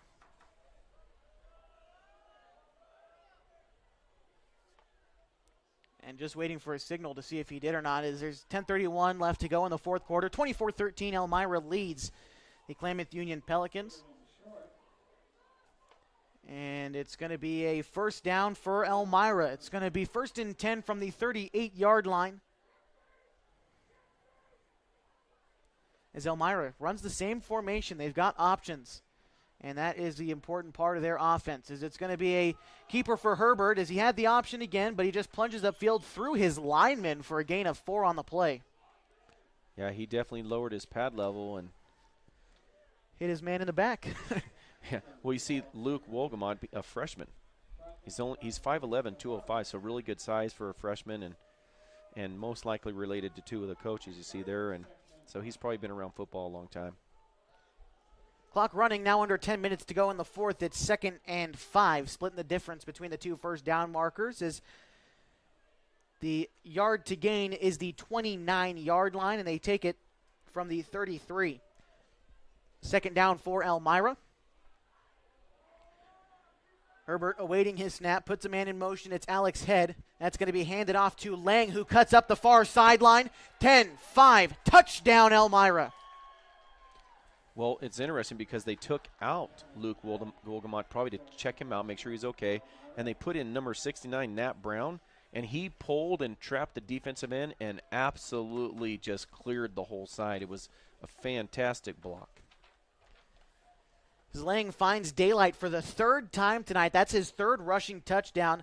This time a gain of 33 yards on the touchdown carry. Now just awaiting the extra point.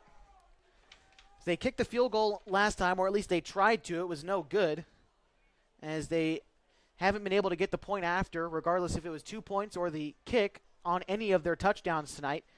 This being their fifth score. We'll see what they come up with here. Is doing the kicking on the extra point is Landon Parker. The kick is up, and that one is finally good for Elmira. That puts them up 31-13. Might put this game out of reach with 9:30 to go. We'll talk about it a little bit more on the other side of this 30-second break. You're listening to 104.3 960 Sports on the radio. You've got live video on mybasin.com. Stay here. So my very fondest memory at an Abby's came in high school after we won a state championship in basketball, a moment we'll never forget. The very first thing we did, celebrated across the street at Abby's. And for us to just enjoy and savor the season and what we accomplished there, and that pizza became synonymous with this championship memory. It's great to have some of those just foundational, traditional spots that we can all go to and enjoy a great time. Back to 104.3 960 Sports on the radio. You've got live video on mybasin.com. 31-13 the score. Elmira leads, capping off a 6-play, 2.5-minute drive with a 33-yard Gavin Lang touchdown, his third score of the night and his largest score of the night. Other two of 27 and 7 yards, this time for 33. Again, Elmira leads 31-13. KU to receive with 9:30 left to go in the fourth quarter on senior night. And they've been trying to line drive kick. I'd actually move Zach Hill back to the goal line so that he can be in position to get that line drive, try to get him back in this game. Right now, the difference right now is the Falcons' defense. They've really only given up one big play, the other score coming off of their offense. So big opportunity for KU to fight back right now. Due to kick is Landon Parker. Again, back to receive is Zach Hill. He stands at the 2-yard line. Kick a line drive. It's going to be fielded by Jameis Dutra at the 10. And he is brought down before reaching the 30, past the 25, call it the 27-yard line. That's where KU will start their possession. And one of the hardest things to do as a back wedge person is to let your returner get in front of you. Zach really tried to hustle up and try to get in front of him, and then he ended up running away because I think Zach told him look left. But you got to let that returner try to get in front of you if you can. Gives you an extra blocker. Well, and the kick, being kicked on a line definitely doesn't help. I mean, it's kicked on a rope. Yes, but you have a lot more time that way.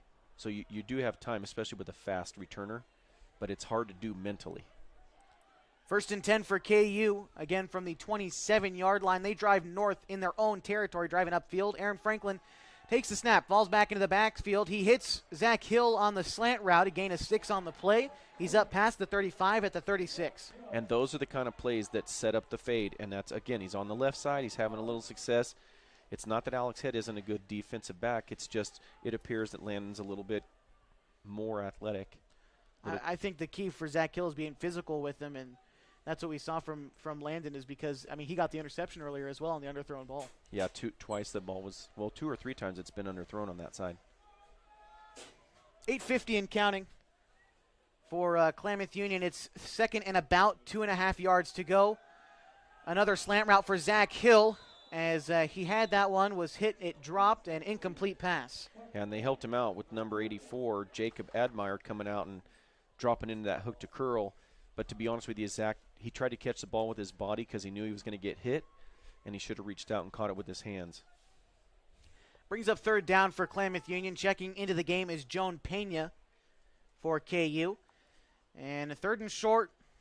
They haven't had much success with the running game. Likely to see another pass from Aaron Franklin. The same 2 guys in the backfield with him. It's Xavier Arvizu back there with Aaron Franklin. He's got 2 wide receivers set out to the left, 1 to the right. As he falls back into the pocket, tries to find an open receiver. He goes to his left near the sideline, sheds off 1 defender, and gets swallowed up by another guy. In on the tackle for Elmira was Jacob Admire, as well as Gavin Parker, but there is a flag down. Well, it's interesting because they're going to call Alex Head with some kind of a block or hold when they were both hooked up together. And if Aaron had thrown the ball, I could see why they made that call. But he didn't. He ran the ball. So really it was just one guy blocking and one guy playing defense. It'll bring up 4th down for Klamath Union if the play stands, but there is a flag down, as we'd mentioned. Could go against Elmira, but tough to tell. With 8:25 left to go in the 4th quarter, the Falcons lead 31-13 on senior night here at Modoc Field. As I believe either way, I mean, we're going to see the offense for KU stay out there with how much time is left on the clock. A holding call on the defense against Elmira. And another penalty against Elmira. Couldn't quite tell what that was. But 2 penalties against the Falcons will likely give Klamath Union a 1st down on the next play. Yeah, and it's going to be a big play, and then it's going to be an additional because it looks like the second one was after the play was dead. Curious to see where they play it, and it sounds like. Do we get a score update from the Mazama game? Nothing. Score update from the Mazama game. All right. Well, we're waiting on the Mazama Henley score again. That game for the Skyline Conference Championship. A pair of undefeated teams in league play, the Hornets and Mazama, as we'll get you a score update from there as soon as we can.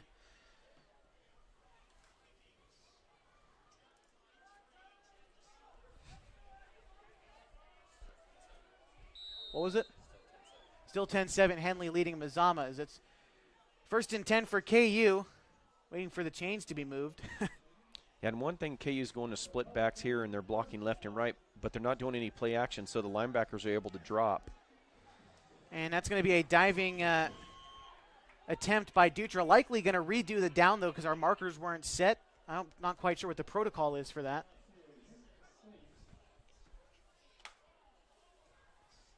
That's really they're part of the officiating crew, so they'll probably just move on to. 2nd and 10 for KU. 8:07 left to go in the 4th quarter of play. They trail 31-13. So like saying, if they have split backs, they should either move them up a little or go some play action to bring those linebackers up, because right now they're just dropping to hook to curl and helping their DBs. Zach Hill lined up on the left side as he's running the streak. Aaron Franklin throws it to the right side, though. Incomplete. Intended target was Jameis Dutra at the 45-yard line. It's going to bring up 3rd down for KU. Yeah, and that play brought up the safety, and Pablo Macias was actually going to be wide open. So I'm sure they saw that, but they'll be able to fake that slant and hit him in the seam. 3rd down for KU. A couple guys checking in as Jameis Dutra and Zach Hill coming in from the sideline, likely bringing in the play as Garrett Short will check out for the Pelicans tonight. 3rd down and 10 from the 48-yard line, still in their own territory as they drive right to left as you would have it to the north goal toward the canal here at Modoc Field. As Aaron Franklin awaiting the snap. Zach Hill lined up to the left. He's going to look for Zach Hill down the near sideline. It's going to fall incomplete at the 25-yard line. That time overthrown Zach Hill. And that brings up 4th down. And I like the call, I like the read. It's just one of those things where you watch it. Aaron just needs to get that ball a little bit outside, away from the defender, and allow Zach to make an adjustment on that ball. The ball's just too far. And you'd mentioned earlier it might have something to do with him carrying the ball so much and being knocked around a little bit. Yeah, he's definitely a little banged up, and he's got a quicker clock in his head right now because Herbert's been coming off the edge and pretty quickly. So, but they have 2 blockers back there so he should have time. KU is 0 for 2 on 4th down conversions tonight. They try it again. That one's going to be intercepted at the 40-yard line for Elmira, and there is no one to stop him. Up towards the 20, 15, 10, 5, touchdown, a pick 6 for Elmira. Gavin Parker, his 3rd interception of the night. No flags down on the field. That one will stand. An incredibly good defensive play by Elmira. Parker leaving his mark on this game on the defensive end of the ball. That makes it 37-13. Yeah, and Hernandez has a valid point here. He hustled all the way back. Franklin does. He hustled all the way back down to the 5, and they actually chop blocked him. Blocked him below the waist, and he's coming off a little even more sore than he was. And that was just a miscommunication on the route. The pass that he threw was open, and the receiver ran a different route because I think Pablo Macias saw, hey, that seems wide open, and he was open again. 37-13 Elmira. We await the extra point as that was a Gavin Parker pick six, bringing it back just a shade under 70 yards. I guess we'll call it 67 yards on the pick six return. And that, again, brings it 37-13 with 7:43 left to go in the fourth quarter. Likely putting this one out of reach here on senior night, but waiting the extra point. And I'm not sure quite what we're discussing down on the field. And tonight's game brought to you in part by Les Schwab Tires. They've been helping keep folks safe on the road around here since 1952. Right now you can save on select light truck and SUV tires during their fall tire sale. Home of the best tire value promise is Les Schwab Tires. And part of the things they're going to have to keep an eye on is, as coaches right here, is there's a lot of pressure on KU right now, a lot of disappointment. You're going to see guys maybe be late to getting out on the field because they're just a quick switch from offense to defense.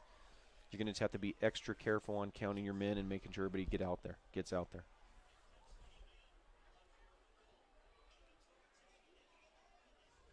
Still awaiting the extra point as it looks like they're going to go for the field goal. As I see Landon Parker out there, he's 1 for 2 on extra point attempts tonight.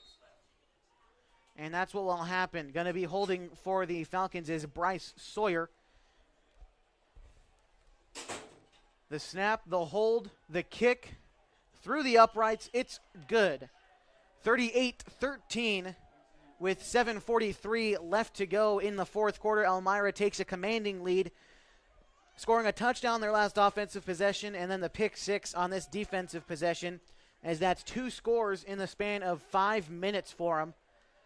And again, KU still a lot to play for here on senior night, but a win is going to take a miracle. Yes, and you're seeing the same things. They continue to battle even on that extra point. They're still fighting through, trying to make the blocks. And one thing about fighting through and you're still being aggressive because you're still trying to win, and then you throw a pick six. You could take a knee or you could run the ball and try to make it closer, but that's not what competitors do. So the score can be lopsided. If you're not successful in trying to fight back, it can become lopsided and look a lot farther away than the game was. This has been a really close game. Just the big plays have gone against Klamath Union tonight with a couple interceptions. That's the 4th one of the night, but big plays going for KU as well. It's been an exciting. There's really, you look at a score 38-13, you think, it's not that exciting. But we've seen some big exciting plays, and, every play presents excitement at this game. Yes, and right now the Falcons' defense is really the difference. The score looks like their offense has been doing all the damage, but their defense has really played well tonight. And we have a score update from Mazama and Henley. As Mazama put points up on the board with 11 seconds to go. They lead 14-10 over Henley. And that's what we have. Is that correct? Yeah, he's nodding. So 14-10 with 11 seconds left to go. And you're going to have to keep us updated if Henley makes a last-ditch effort for it. But that's an exciting game. As back in this one, 38-13, Elmira is leading with 7:43 left to go. It must be rocking over there. And Coach Lease and Coach Fullerton over there trying to get through the last 11 seconds. And Landon Parker, the kick is up for Elmira. Zach Hill will field it at the 20. Brings it up past the 30, up past the 40. He's crossing midfield. He gets to the 40, running up the near sideline, past the 30, 20, 15, before being brought down out of bounds by the helmet. A flag is thrown. You could tell he was brought down awkwardly, but he's up to the 15-yard line. A big return there, and exciting play after exciting play tonight. Yep, just put the ball in his hands, and good play by Blake Wiggum, but, it's unfortunate. You saw that face mask was pretty aggressive, but he's just trying to save a touchdown. and probably going to end up being a face masking call, but he was brought down by behind, so still curious to see as we wait for our signal tonight. 38-13, 7:32 left to go, and it is going to be a face masking call against Elmira, and that'll put him inside the 10, going to be first and goal for Klamath Union. Yeah, Hill tried to make a cut back, so he paused, and then Wiggum reached out and grabbed his face mask on the cut, and then he kind of swung him, and just a great. That's what we like on those returns. You get those athletes the ball, and he doesn't hesitate. He sees a crease, and he just hits it. So they're going to mark it inside the 10 at the 8. First and goal for Klamath Union with 7:32 left to go in the fourth quarter. And one guy can make a difference. See, Darius Holmes was at that defensive end spot. Some of those option plays are getting blown up a little quicker. They could be turnovers, and then offensively it gives them a dual threat. So it is a big difference. KU driving toward the north goal, only 8 yards away from a touchdown. First and goal for KU as Pablo Macias goes into motion, going across to the right side. He takes the sweep, tries to cut up field, sheds off one defender. He falls forward for a gain of 1, but there's a flag down on the play, and likely going to be 2 flags as there was a Falcon that just came flying out of the pile. Yeah, and it's interesting, the KU trying their fly sweep, but Pablo Macias against this defense probably isn't. He's tough, definitely. He's definitely tough. He reads the blocks, but I'm not sure he's fast enough to give them the advantage in the fly sweep. As the flag is down at the side of the tackle where Pablo Macias was brought down at the 7 or so yard line. And sees Zach Hill out again.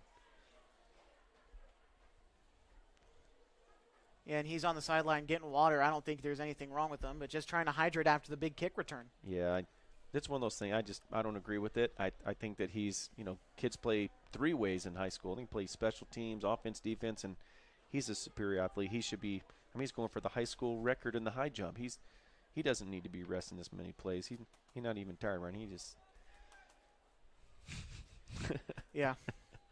He's ready to go. I'm sure he's chomping at the bit to get back in the game, and we've seen it more than once. Absolutely. We have a final from Mazama as the Vikings hold on after a last-minute touchdown to win 14-10 over the Henley Hornets. Is that right? 14-10, and they win the Skyline Conference Championship. Henley still makes the playoffs, for their 6th conference title in a row. Vic Lees took over that program in 2013 and has won it 6 out of his 7 years there. So credit to him, and they win the Skyline Conference Championship. We'll tell you a little bit more about what that means in the post-game show. And Henley is also likely going to be a playoff lock from the Skyline Conference. But again, we'll round it all up for you in the post-game. At 7:25 away, Elmira leads 38-13 in this game. And I think KU's young. They're getting better. Phoenix is getting better. Henley's back in the mix. And then Hidden Valley, I believe, is coming back in next year. And they're pretty darn good this year, too. So. And they're ranked first in the 3A down there. So going to be a fun conference next year.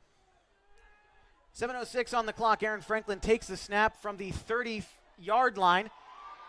Connection with Jameis Dutra. A gain of about 10 on the play. That's going to bring up second and goal. And, again, there's some physicality there by Alex Head on the – it's basically a corner route or a post corner route. And when they're breaking, he's in the position – and the refs are giving him the advantage and saying, hey, he was there first. The defenders have to either take a step to get over the top or break underneath a little sooner. 6:30 left to go in the fourth quarter. Klamath Union trailing in this one 38-13 under Elmira, I should say, as it's second and goal from the 19-yard line as the penalty brought Klamath Union back all the way to the 35.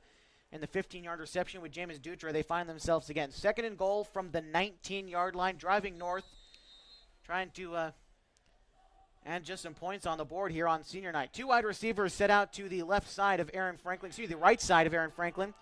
He throws it towards the end zone. No one is there to find the ball. It falls incomplete. Third and goal from the 19 coming up for KU. Yeah, and the receiver had an option route. He could either continue on the post or he could break to the seam, and he read the defender inside, and he broke on the seam, but the ball had already been thrown on the post. So those are tough. The pass falls incomplete. Zach Hill checking into the game for the Pelicans. 6:14 left to go in the fourth quarter. Third and goal to go from the 19 for Klamath Union. And with only 15 yards behind the defense, play action would help those backers. Right now, they're just going to drop. Aaron Franklin takes a snap, falls into the pocket. He fakes to his left side, runs out to his right, out of the pocket. He's got to fend for himself now, but he's brought down after a gain of 3. It's going to bring up fourth and goal from the 16-yard line for KU. And again, you see 70, 71, 73, 70, all those numbers. They cannot maintain their blocks that long against that quick D-line. And this drive started from the 8-yard line for KU after the big return from Zach Hill, and now they're taking it all the way from the 12 on fourth and goal. This thing's not going the Pelicans' way on this drive, and offense is going to stay out there clearly with 5.5 minutes to go. They're going to want to put some points up on the board. They trail 38-13 to the Elmira Falcons. Yeah, and the starting center is trying to get his helmet fixed on the sideline, so back up center and going to watch his snap. Zach Hill and Joan Pena out to the left of Aaron Franklin. One man out to the right. I believe that's Garrett Short. Franklin takes a snap, throws it towards the end zone, and Zach Hill, the intended target, it falls incomplete. No flag. It looked like there might have been some PI down on Zach Hill, but that'll be a turnover on downs. Their third of the night. And nice job by Hayden Smith coming in and doing his job on that. Made a nice snap and a good block. Elmira will take over from the 17-yard line. Call it with 5:13 left to go in the fourth quarter. Just going to burn some clock, probably keep the ball on the ground like we've seen them do tonight and try to eat away at the time. So they lead 38-13 over the Pelicans, again, with 5:13 left to go in the fourth quarter. And KU's been going with the little youth movement, getting a lot of young players in. It'll be interesting to see when they start substituting in all the other seniors and see if they do here. Elmira keeping their starters in as Herbert is in the backfield as the quarterback. It puts Gavin Lang in motion. A low snap. It's tossed to Lang, and bit of a broken play there as Lang falls over onto the ball. Back at the 10, it's a loss of 5 on the play, maybe 7 yards on the play. I like the composure of the quarterback. I like to see Coben recognize that play, that snap messes up the timing. Keep it, follow it, but trying to make that pitch is pretty dangerous. 2nd and 17 for Elmira. They take it from the 11-yard line. The first down marker is set at the 27. Herbert taking it from inside the 5 when he finally gets the snap to him. He puts a man in motion. It's head. And that one's going to be handed off to Sawyer. He's able to find a hole, cut up the middle. He's brought down at the 18-yard line, it looks like, maybe up past the 20 after falling forward. Call it a gain of 7, maybe 8 or 9 yards on the play. Nice move in the hole. Just made a little head fake and then planted and went. And, again, nice defense there by Arvizu. 4 minutes now left to go in the fourth quarter. Elmira leads 38-13. And the Falcons facing a 3rd and 4 in front of them. The ball is going to be snapped from the 24-yard line. The first down marker set at the 27-yard line. I think Navarro came out. I'm not sure who exactly went in for him. Looked like it might have been John Ocampo. Herbert takes the snap. He waits for the signal till a 5-second signal. He hands it off to the reverse to Lang. He cuts upfield for a first down before being dragged out of bounds. That'll be a first down, good for Elmira. He's dragged down out of bounds at about the 33-yard line, it looks like. And Ocampo tried to make a nice play there and was on a blitz, and they happened to run outside of it, but he did recover. First down, Elmira. That's their 9th of the night, their 4th of this half. And continuing to eat away at the clock. Now 3.5 minutes to go. The clock is stopped, though, of course, because Lang went out of bounds. 1st and 10 from the 31-yard line is where they're going to mark it. Same set coming out. There's always a wide receiver out to the left of Herbert. But now checking in is number 17. It's still Forsum. Gain of 5 on the play for Elmira. Running out of bounds, stopping the clock. Here's a perfect example. Landon Parker, he's in almost all the time, and he ran a big fade there, and he looks like he might go out and take a break because he took Pablo Macias for about 40 yards downfield. Now they'll come with Bryson Forsman. Forsman is generally the wide receiver out to the left side, and going in motion was Alex Head. Herbert drops back into the pocket, throws it downfield. Forsman wide open. He takes it at the 35. He's got daylight. 15, 10, 5, and strolling in for an Elmira touchdown is Bryson Forsman, his second of the night. Yeah, that's where you're talking about the play action. It not only brought up the linebackers, but also brought the corner, them thinking, hey, they're up by 20-something, they're going to run, and then we have play action pass for the touchdown. That makes it 44-13 Elmira. A 71-yard touchdown connection between Herbert and Forsman.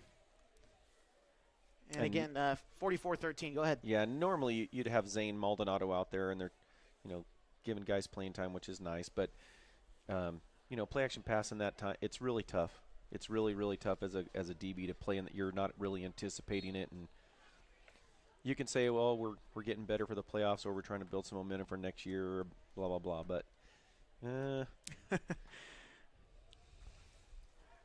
out to kick again is Parker. To hold is Sawyer. And they're going to fake it, go for the extra point. A fake field goal works. That's, I guess they want to really solidify this win as a 2-point conversion is good, making it 46-13. Yeah, and could have kicked the field goal or the extra point, though. Yeah, and Coach Smith, he has a good attitude. He's going to take it in stride, and his attitude is going to be, well, if you don't like it, stop it. But, when you're in high school and you're thinking sportsmanship, we talk about it before the games, and it's on the coaches too. So that makes it 46-13 with 3:07 left to go. Elmira leading big time over the Klamath Union Pelicans. Klamath Union will get the ball back, though, likely with a few new faces out there as far as seniors go, so maybe just some new offensive linemen subbing in. So should be a fun drive regardless. In this game on 104.3 960 Sports, online at mybasin.com with live video, is brought to you in part by Abby's Legendary Pizza. You can head to one of their locations, either on 1919 Osler Street or 2226 Shalleck Street, for the best pizza in the Klamath Basin. They've been a proud supporter of high school athletics all throughout our season tonight. And in the past weeks, the 9-week grueling Oregon football season comes to a close for at least Klamath Union tonight. Elmira could still realistically have a chance to make it in a play-in round. We'll go over all the standings and how they all shape up going into the playoffs as rankings freeze at midnight tonight for the playoffs and play-in games. And we'll go over how all that works, of course, in our post-game show. And again, Mazama beating Henley 14-10 tonight to clinch the Skyline Conference Championship across town. So a lot to look forward to for Basin football as Klamath Union. It ends here. Hosanna Christian going to make the playoffs. Mazama and Henley both going to make the playoffs as well. And we'll look at all of it coming up. Not sure what we're waiting for down on the field. I guess there is a flag down. Is that a flag by the 15-yard line? It looks like a flag. There's 2 flags down. What my spotter tonight. You've been a good spotter, giving me scores and helping me with stuff I can't see. Thanks, Kale. And tonight's game brought to you in part by Coldwell Banker. They've been the star of the real estate universe for more than 100 years here in the Klamath Basin. They plan to take the brand into the next 100. Coldwell Banker, home and premier realty, will always be locally owned and nationally known. Let them be the star that guides you home. I see, looks like Zach Hill still may be in on the kickoff return. Talking to his parents are pretty excited about him potentially going to school maybe at Portland State, and their daughters at University of Washington hopefully coming back to Portland, and they might be together next year. So as parents, that's kind of a neat thing. My kids are actually in Portland together right now. Nice to keep them together, I'm sure. Well, one lives in Sac and one lives in Port. She's visiting, so. But as we speak, they're together.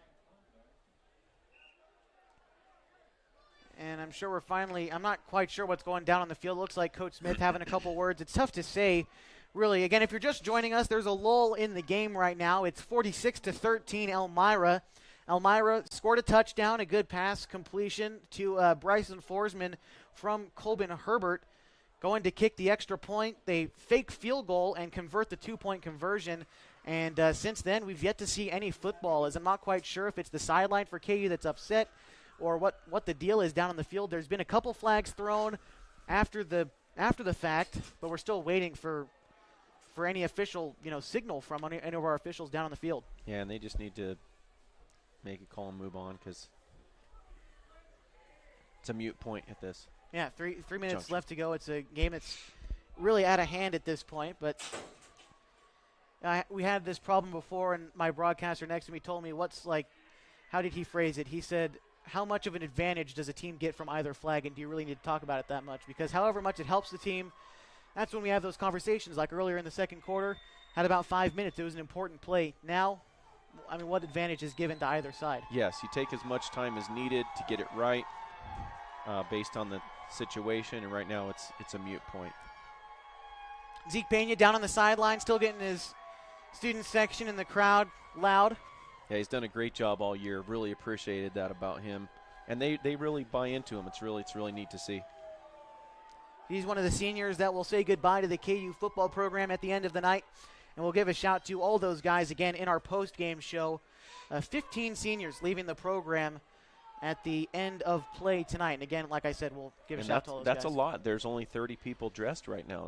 That's a lot of bodies. So KU will receive the kick. Zach Hill back there. He had the big return last time. Brought it all the way up to the 15. KU unable to convert points. And I believe now we're finally going to get back into some football. I would hope the players coming back out off the field.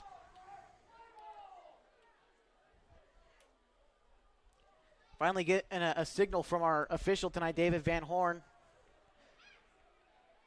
And press pause again, I guess. And hopefully coaches are reminding their players, hey, play smart, play respectful, and block above the waist, and be prepared. They called this penalty on KU, it looked like.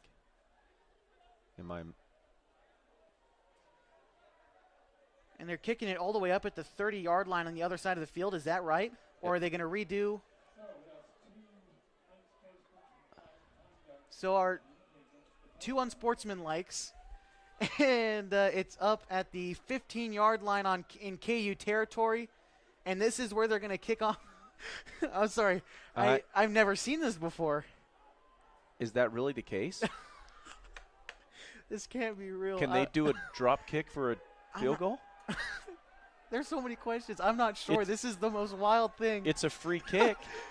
This is so odd because there was two unsportsmanlike conducts. They moved the ball up how many? 10, 20, 30, 40.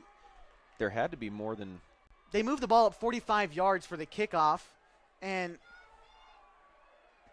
yeah, but 30 yards would only take it to the 30, wouldn't it? 10, 20, 30. Oh, yeah, so you're right. So 45 yards.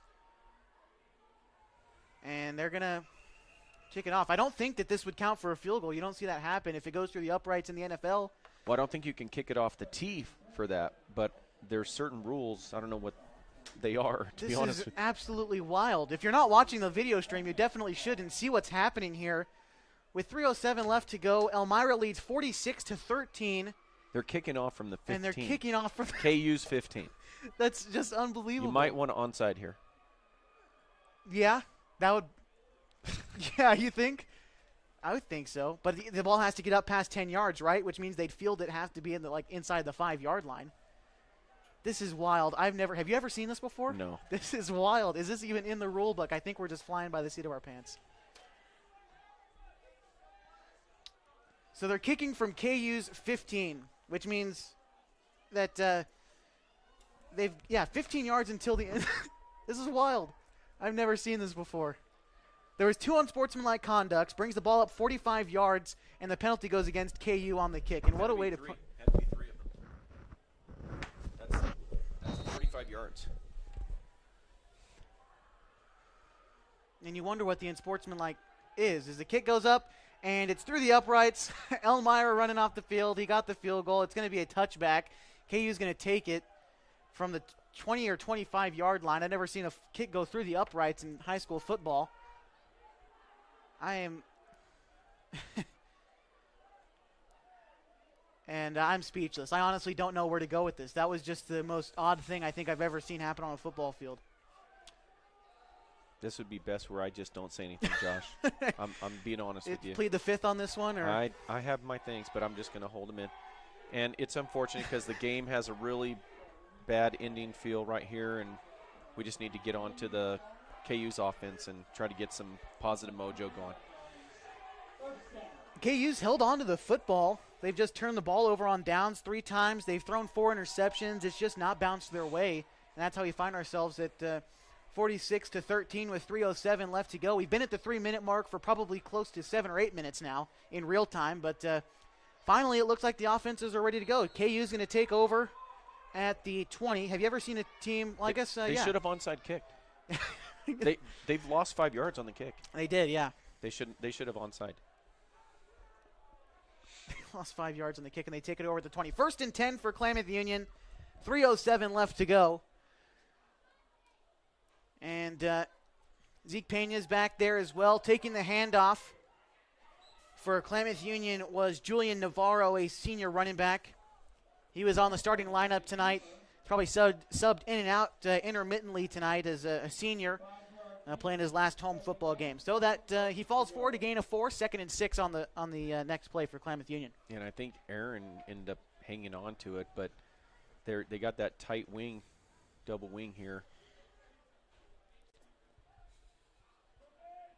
Sort of a goal line set coming out for both teams as Franklin does hand the ball off to Navarro. He actually finds a hole coming up the middle. He gets up to the 40-yard line, a gain of 20 on the play. And hello to Julian Navarro coming off the bench and a gain of 15. And, I've talked about him a lot tonight, but Zach Hill's in on the unbalanced line on that. I mean, come on. I mean, he's a 5'10", 150-pound guy, and he's in on the unbalanced line blocking on that play. He's got a lot of heart. 1st and 10 for KU after the 15-yard gain. That's their 4th of this half and their 7th first down of the night in total. And I believe that was another Navarro carry, that time for about 4 yards. He gets up to the 45, and the yard to gain is at the 49-yard line on the other side of midfield. Under 2 minutes now, 46-13. As KU's been held scoreless so far in this half. Aaron Franklin's going to keep it, and he gets a gain of about 8 on the play. 1st down, Klamath Union. Yeah, and he could fake that run play right there and have one of these receivers like Hill fake the block and go straight down the seam. 1st and 10 for KU from the 46-yard line. Franklin is going to keep it himself. Falls forward, a gain of 4 on the play, and they just keep knocking off yardage. 1:22 left to go in the 4th quarter as they get ready for their 6th play of the drive. Now inside the 45 at the 43-yard line. The yard to gain is the 37, I should say. Second down for KU. It's handed off to Navarro. He falls forward, a gain of 1 on the play. Josiah Hernandez for the Falcons did a nice job of anticipating that play and swam and got into the backfield. Again, they could go play action pass right now and hit Hill down the seam, even though they got Bryson Forsman back there. Under a minute now, 45 seconds to go in the 4th quarter of a 46-13 ball game that was decided long ago. As we've been on the air for almost 3 hours tonight. Thank you for joining us wherever you've been on the radio at 104.3 960 Sports with live video, HD video on mybasin.com. And a Falcon got a little bit excited. Maybe a encroachment call coming out on the Falcons. Yeah, they're anticipating the snap here out of that formation, and Josiah Hernandez made it last time. He did a little swim, timed it, and got in the backfield. This time he was overzealous. That'll bring up a 1st and 10 for KU, I believe, from the 37-yard line. They're 9th of the night. They're 5th of this half. Excuse me, they're 6th of this half. And a flag is thrown, false start against KU. So bring it back. Yeah, it's turned sloppy. Hope players just stay safe here. And my apologies. I guess the encroachment call didn't give him a first down. It looked like it had. It's going to be 3rd down and 6 to go for KU. Under 10 seconds now. They've kept the clock rolling through this entire ordeal. The final play, Aaron Franklin, he holds on to it, falls forward, a gain of 2 on the play, and that will bring us to a conclusion tonight. 46-13, the final. Elmira coming to town, beating Klamath Union on their senior night. We're going to recap it all. We're going to take a look at the playoffs ahead and how everything wraps up on this Oregon football season. So stay here, give you a playoff picture, and a look ahead right here on 104.3 960 Sports. You've got live video on mybasin.com. Hi there, it's Les Schwab Tires. You know, we've been helping keep folks safe on the road around here since 1952. That's why you can save up to $152 on a set of 4 select light truck and SUV tires during our fall tire sale. All with a service you deserve, but just don't find other places. Swing by or book an appointment at leschwab.com. Les Schwab Tires, doing the right thing since 1952. Wait, all I do is wait. So lonely, I just sigh and moan. Seems like I've been waiting forever, wondering if you're coming home.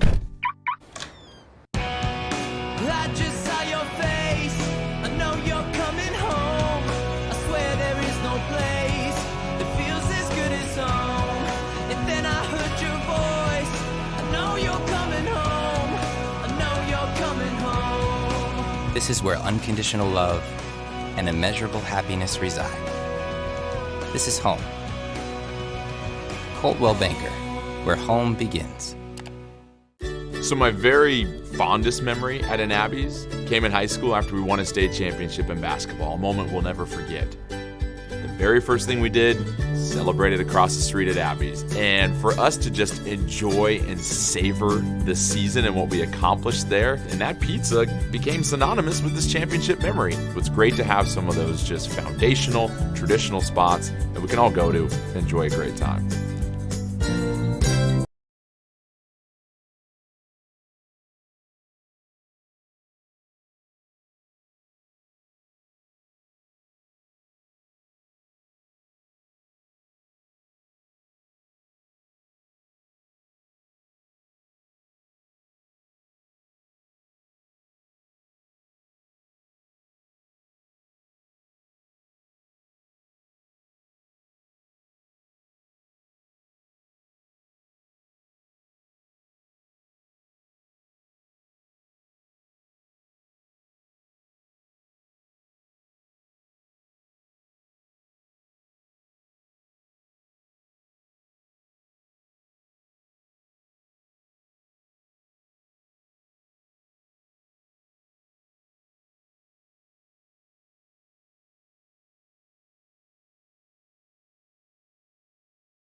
All right, welcome to the postgame show here on 104.3 960 Sports. You got live video on mybasin.com. 46-13, not an eventful finish. Well, I guess it was an eventful finish, but not in the way that we had anticipated tonight. As Klamath Union loses their senior night, again, 46-13. Elmira scoring a total of 6 times tonight. And just really from the beginning, it was a close game. You really look at how the game was played. It was close, I would think, but the final score not really saying so. No, KU did a nice job of trying to stay competitive and trying to fight back with the passes, and ended up turning into defensive touchdowns, and so the game was lopsided. And let's be honest, Elmira showed a little bit of questionable sportsmanship with the play-action pass late, the fake extra point, and it affected the morale of the game. And then you had some people talking, and it led to 3, unsportsmanlike penalties, which had them kicking from the 15, and so that's a little bit on their coaching staff, and that's just my opinion. Nothing you could do about it now, but I think, at the time I think it was worth going into, but now I don't think. I think we should move past it. I mean, there was unsportsmanlike on both sides, but still, I think a good point to celebrate our seniors tonight because Zeke Pena, for example, keeping this crowd in the game. Exactly. You have Xavier Arvizu, who never engages in that kind of stuff, but always, advocating for his guys. And, all those seniors, you go down the list. Joan Pena, a senior, playing his last game tonight. Zach Hill, who had a big touchdown reception in the second quarter. He leaves the program tonight. I had mentioned Arvizu as well. Continue going down the list. Angel Hernandez, who's been flying around on defense for most of the year. You keep going down. You've got Isaiah Zavala, who was injured during the Marshfield game and missed the rest of the season. But while he was there, always a great defensive back, and unfortunate that he missed the rest of his senior season. But then you got Damian Pena. We haven't seen a lot of him, but still leaving the program at the end of this season. Julian Navarro came in at running back tonight and had a couple pretty good games, as well as flying around on defense tonight. He got some good playing time. John Ocampo, haven't seen very much of him either, but we saw him on defense at the end of the game, making a couple pretty good plays. Connor Cherpesky, the center from this season, also a defensive lineman, has been one of the toughest guys up front for KU all season. They're going to be sorry to lose him as well. Dylan Baca, who's been a linebacker coming in and out of the games as well. You also got Connor Endicott, an offensive and defensive lineman. And as we go down the list of linemen, those guys always tough to replace. It's such a niche position. As you got, along with Endicott, Jaden McVeigh and Jose Silva. And, of course, a guy we didn't see very much of but had a heck of a season is Darius Holmes. And KU is going to be tough to lose all those guys this year. Absolutely. And KU is known for guys like Zach Hill and Darius Holmes. And their linemen are pretty young group, so they'll get in the weight room and get even into better shape, and so they may come in at 260 next year, but a little bit more muscle and quickness and another year of pass protection. And of course you had the Aaron Franklin step up at quarterback as a junior and really lead this team. And like I said, they're not a bad team. Their record doesn't show how good they really are, and they just played better teams, and they just weren't able to sustain and get victories, but they battled the whole time, so I'm sure they'll be proud of themselves. And you forget the wins and losses, the friendships they've made, and of course, and how you felt out there. So we're excited for them. So another game we had going on tonight was the Henley-Mazama game going on across town. That was apparently a spectacular finish. Mazama winning 14-10 over Henley, scoring a touchdown in the final 11 seconds, and they clinched their 6th straight Skyline Conference championship. And a great game over there. Henley, they make the playoffs as well. So just to go over how the playoffs work for teams in the areas, as far as I know for sure, Henley, Mazama, and Hosanna Christian all playoff locks. The rankings freeze tonight at midnight, so we'll see if any other Basin teams or Southern Oregon teams make the playoffs as well. But Mazama will get a first week bye. Henley will have to play a play-in game that happens next week. There's 8 play-in games, create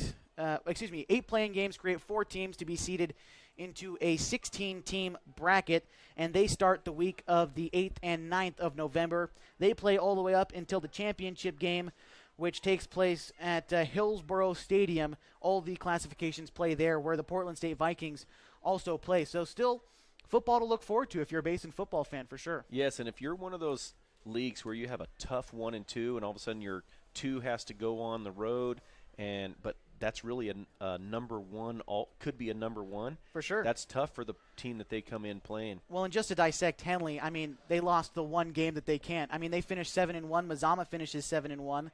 And, just that's how it shakes out, I guess. Henley lost the one game they couldn't, and they finished 2nd in the Skyline Conference. They have to play the play-in game, likely on the road.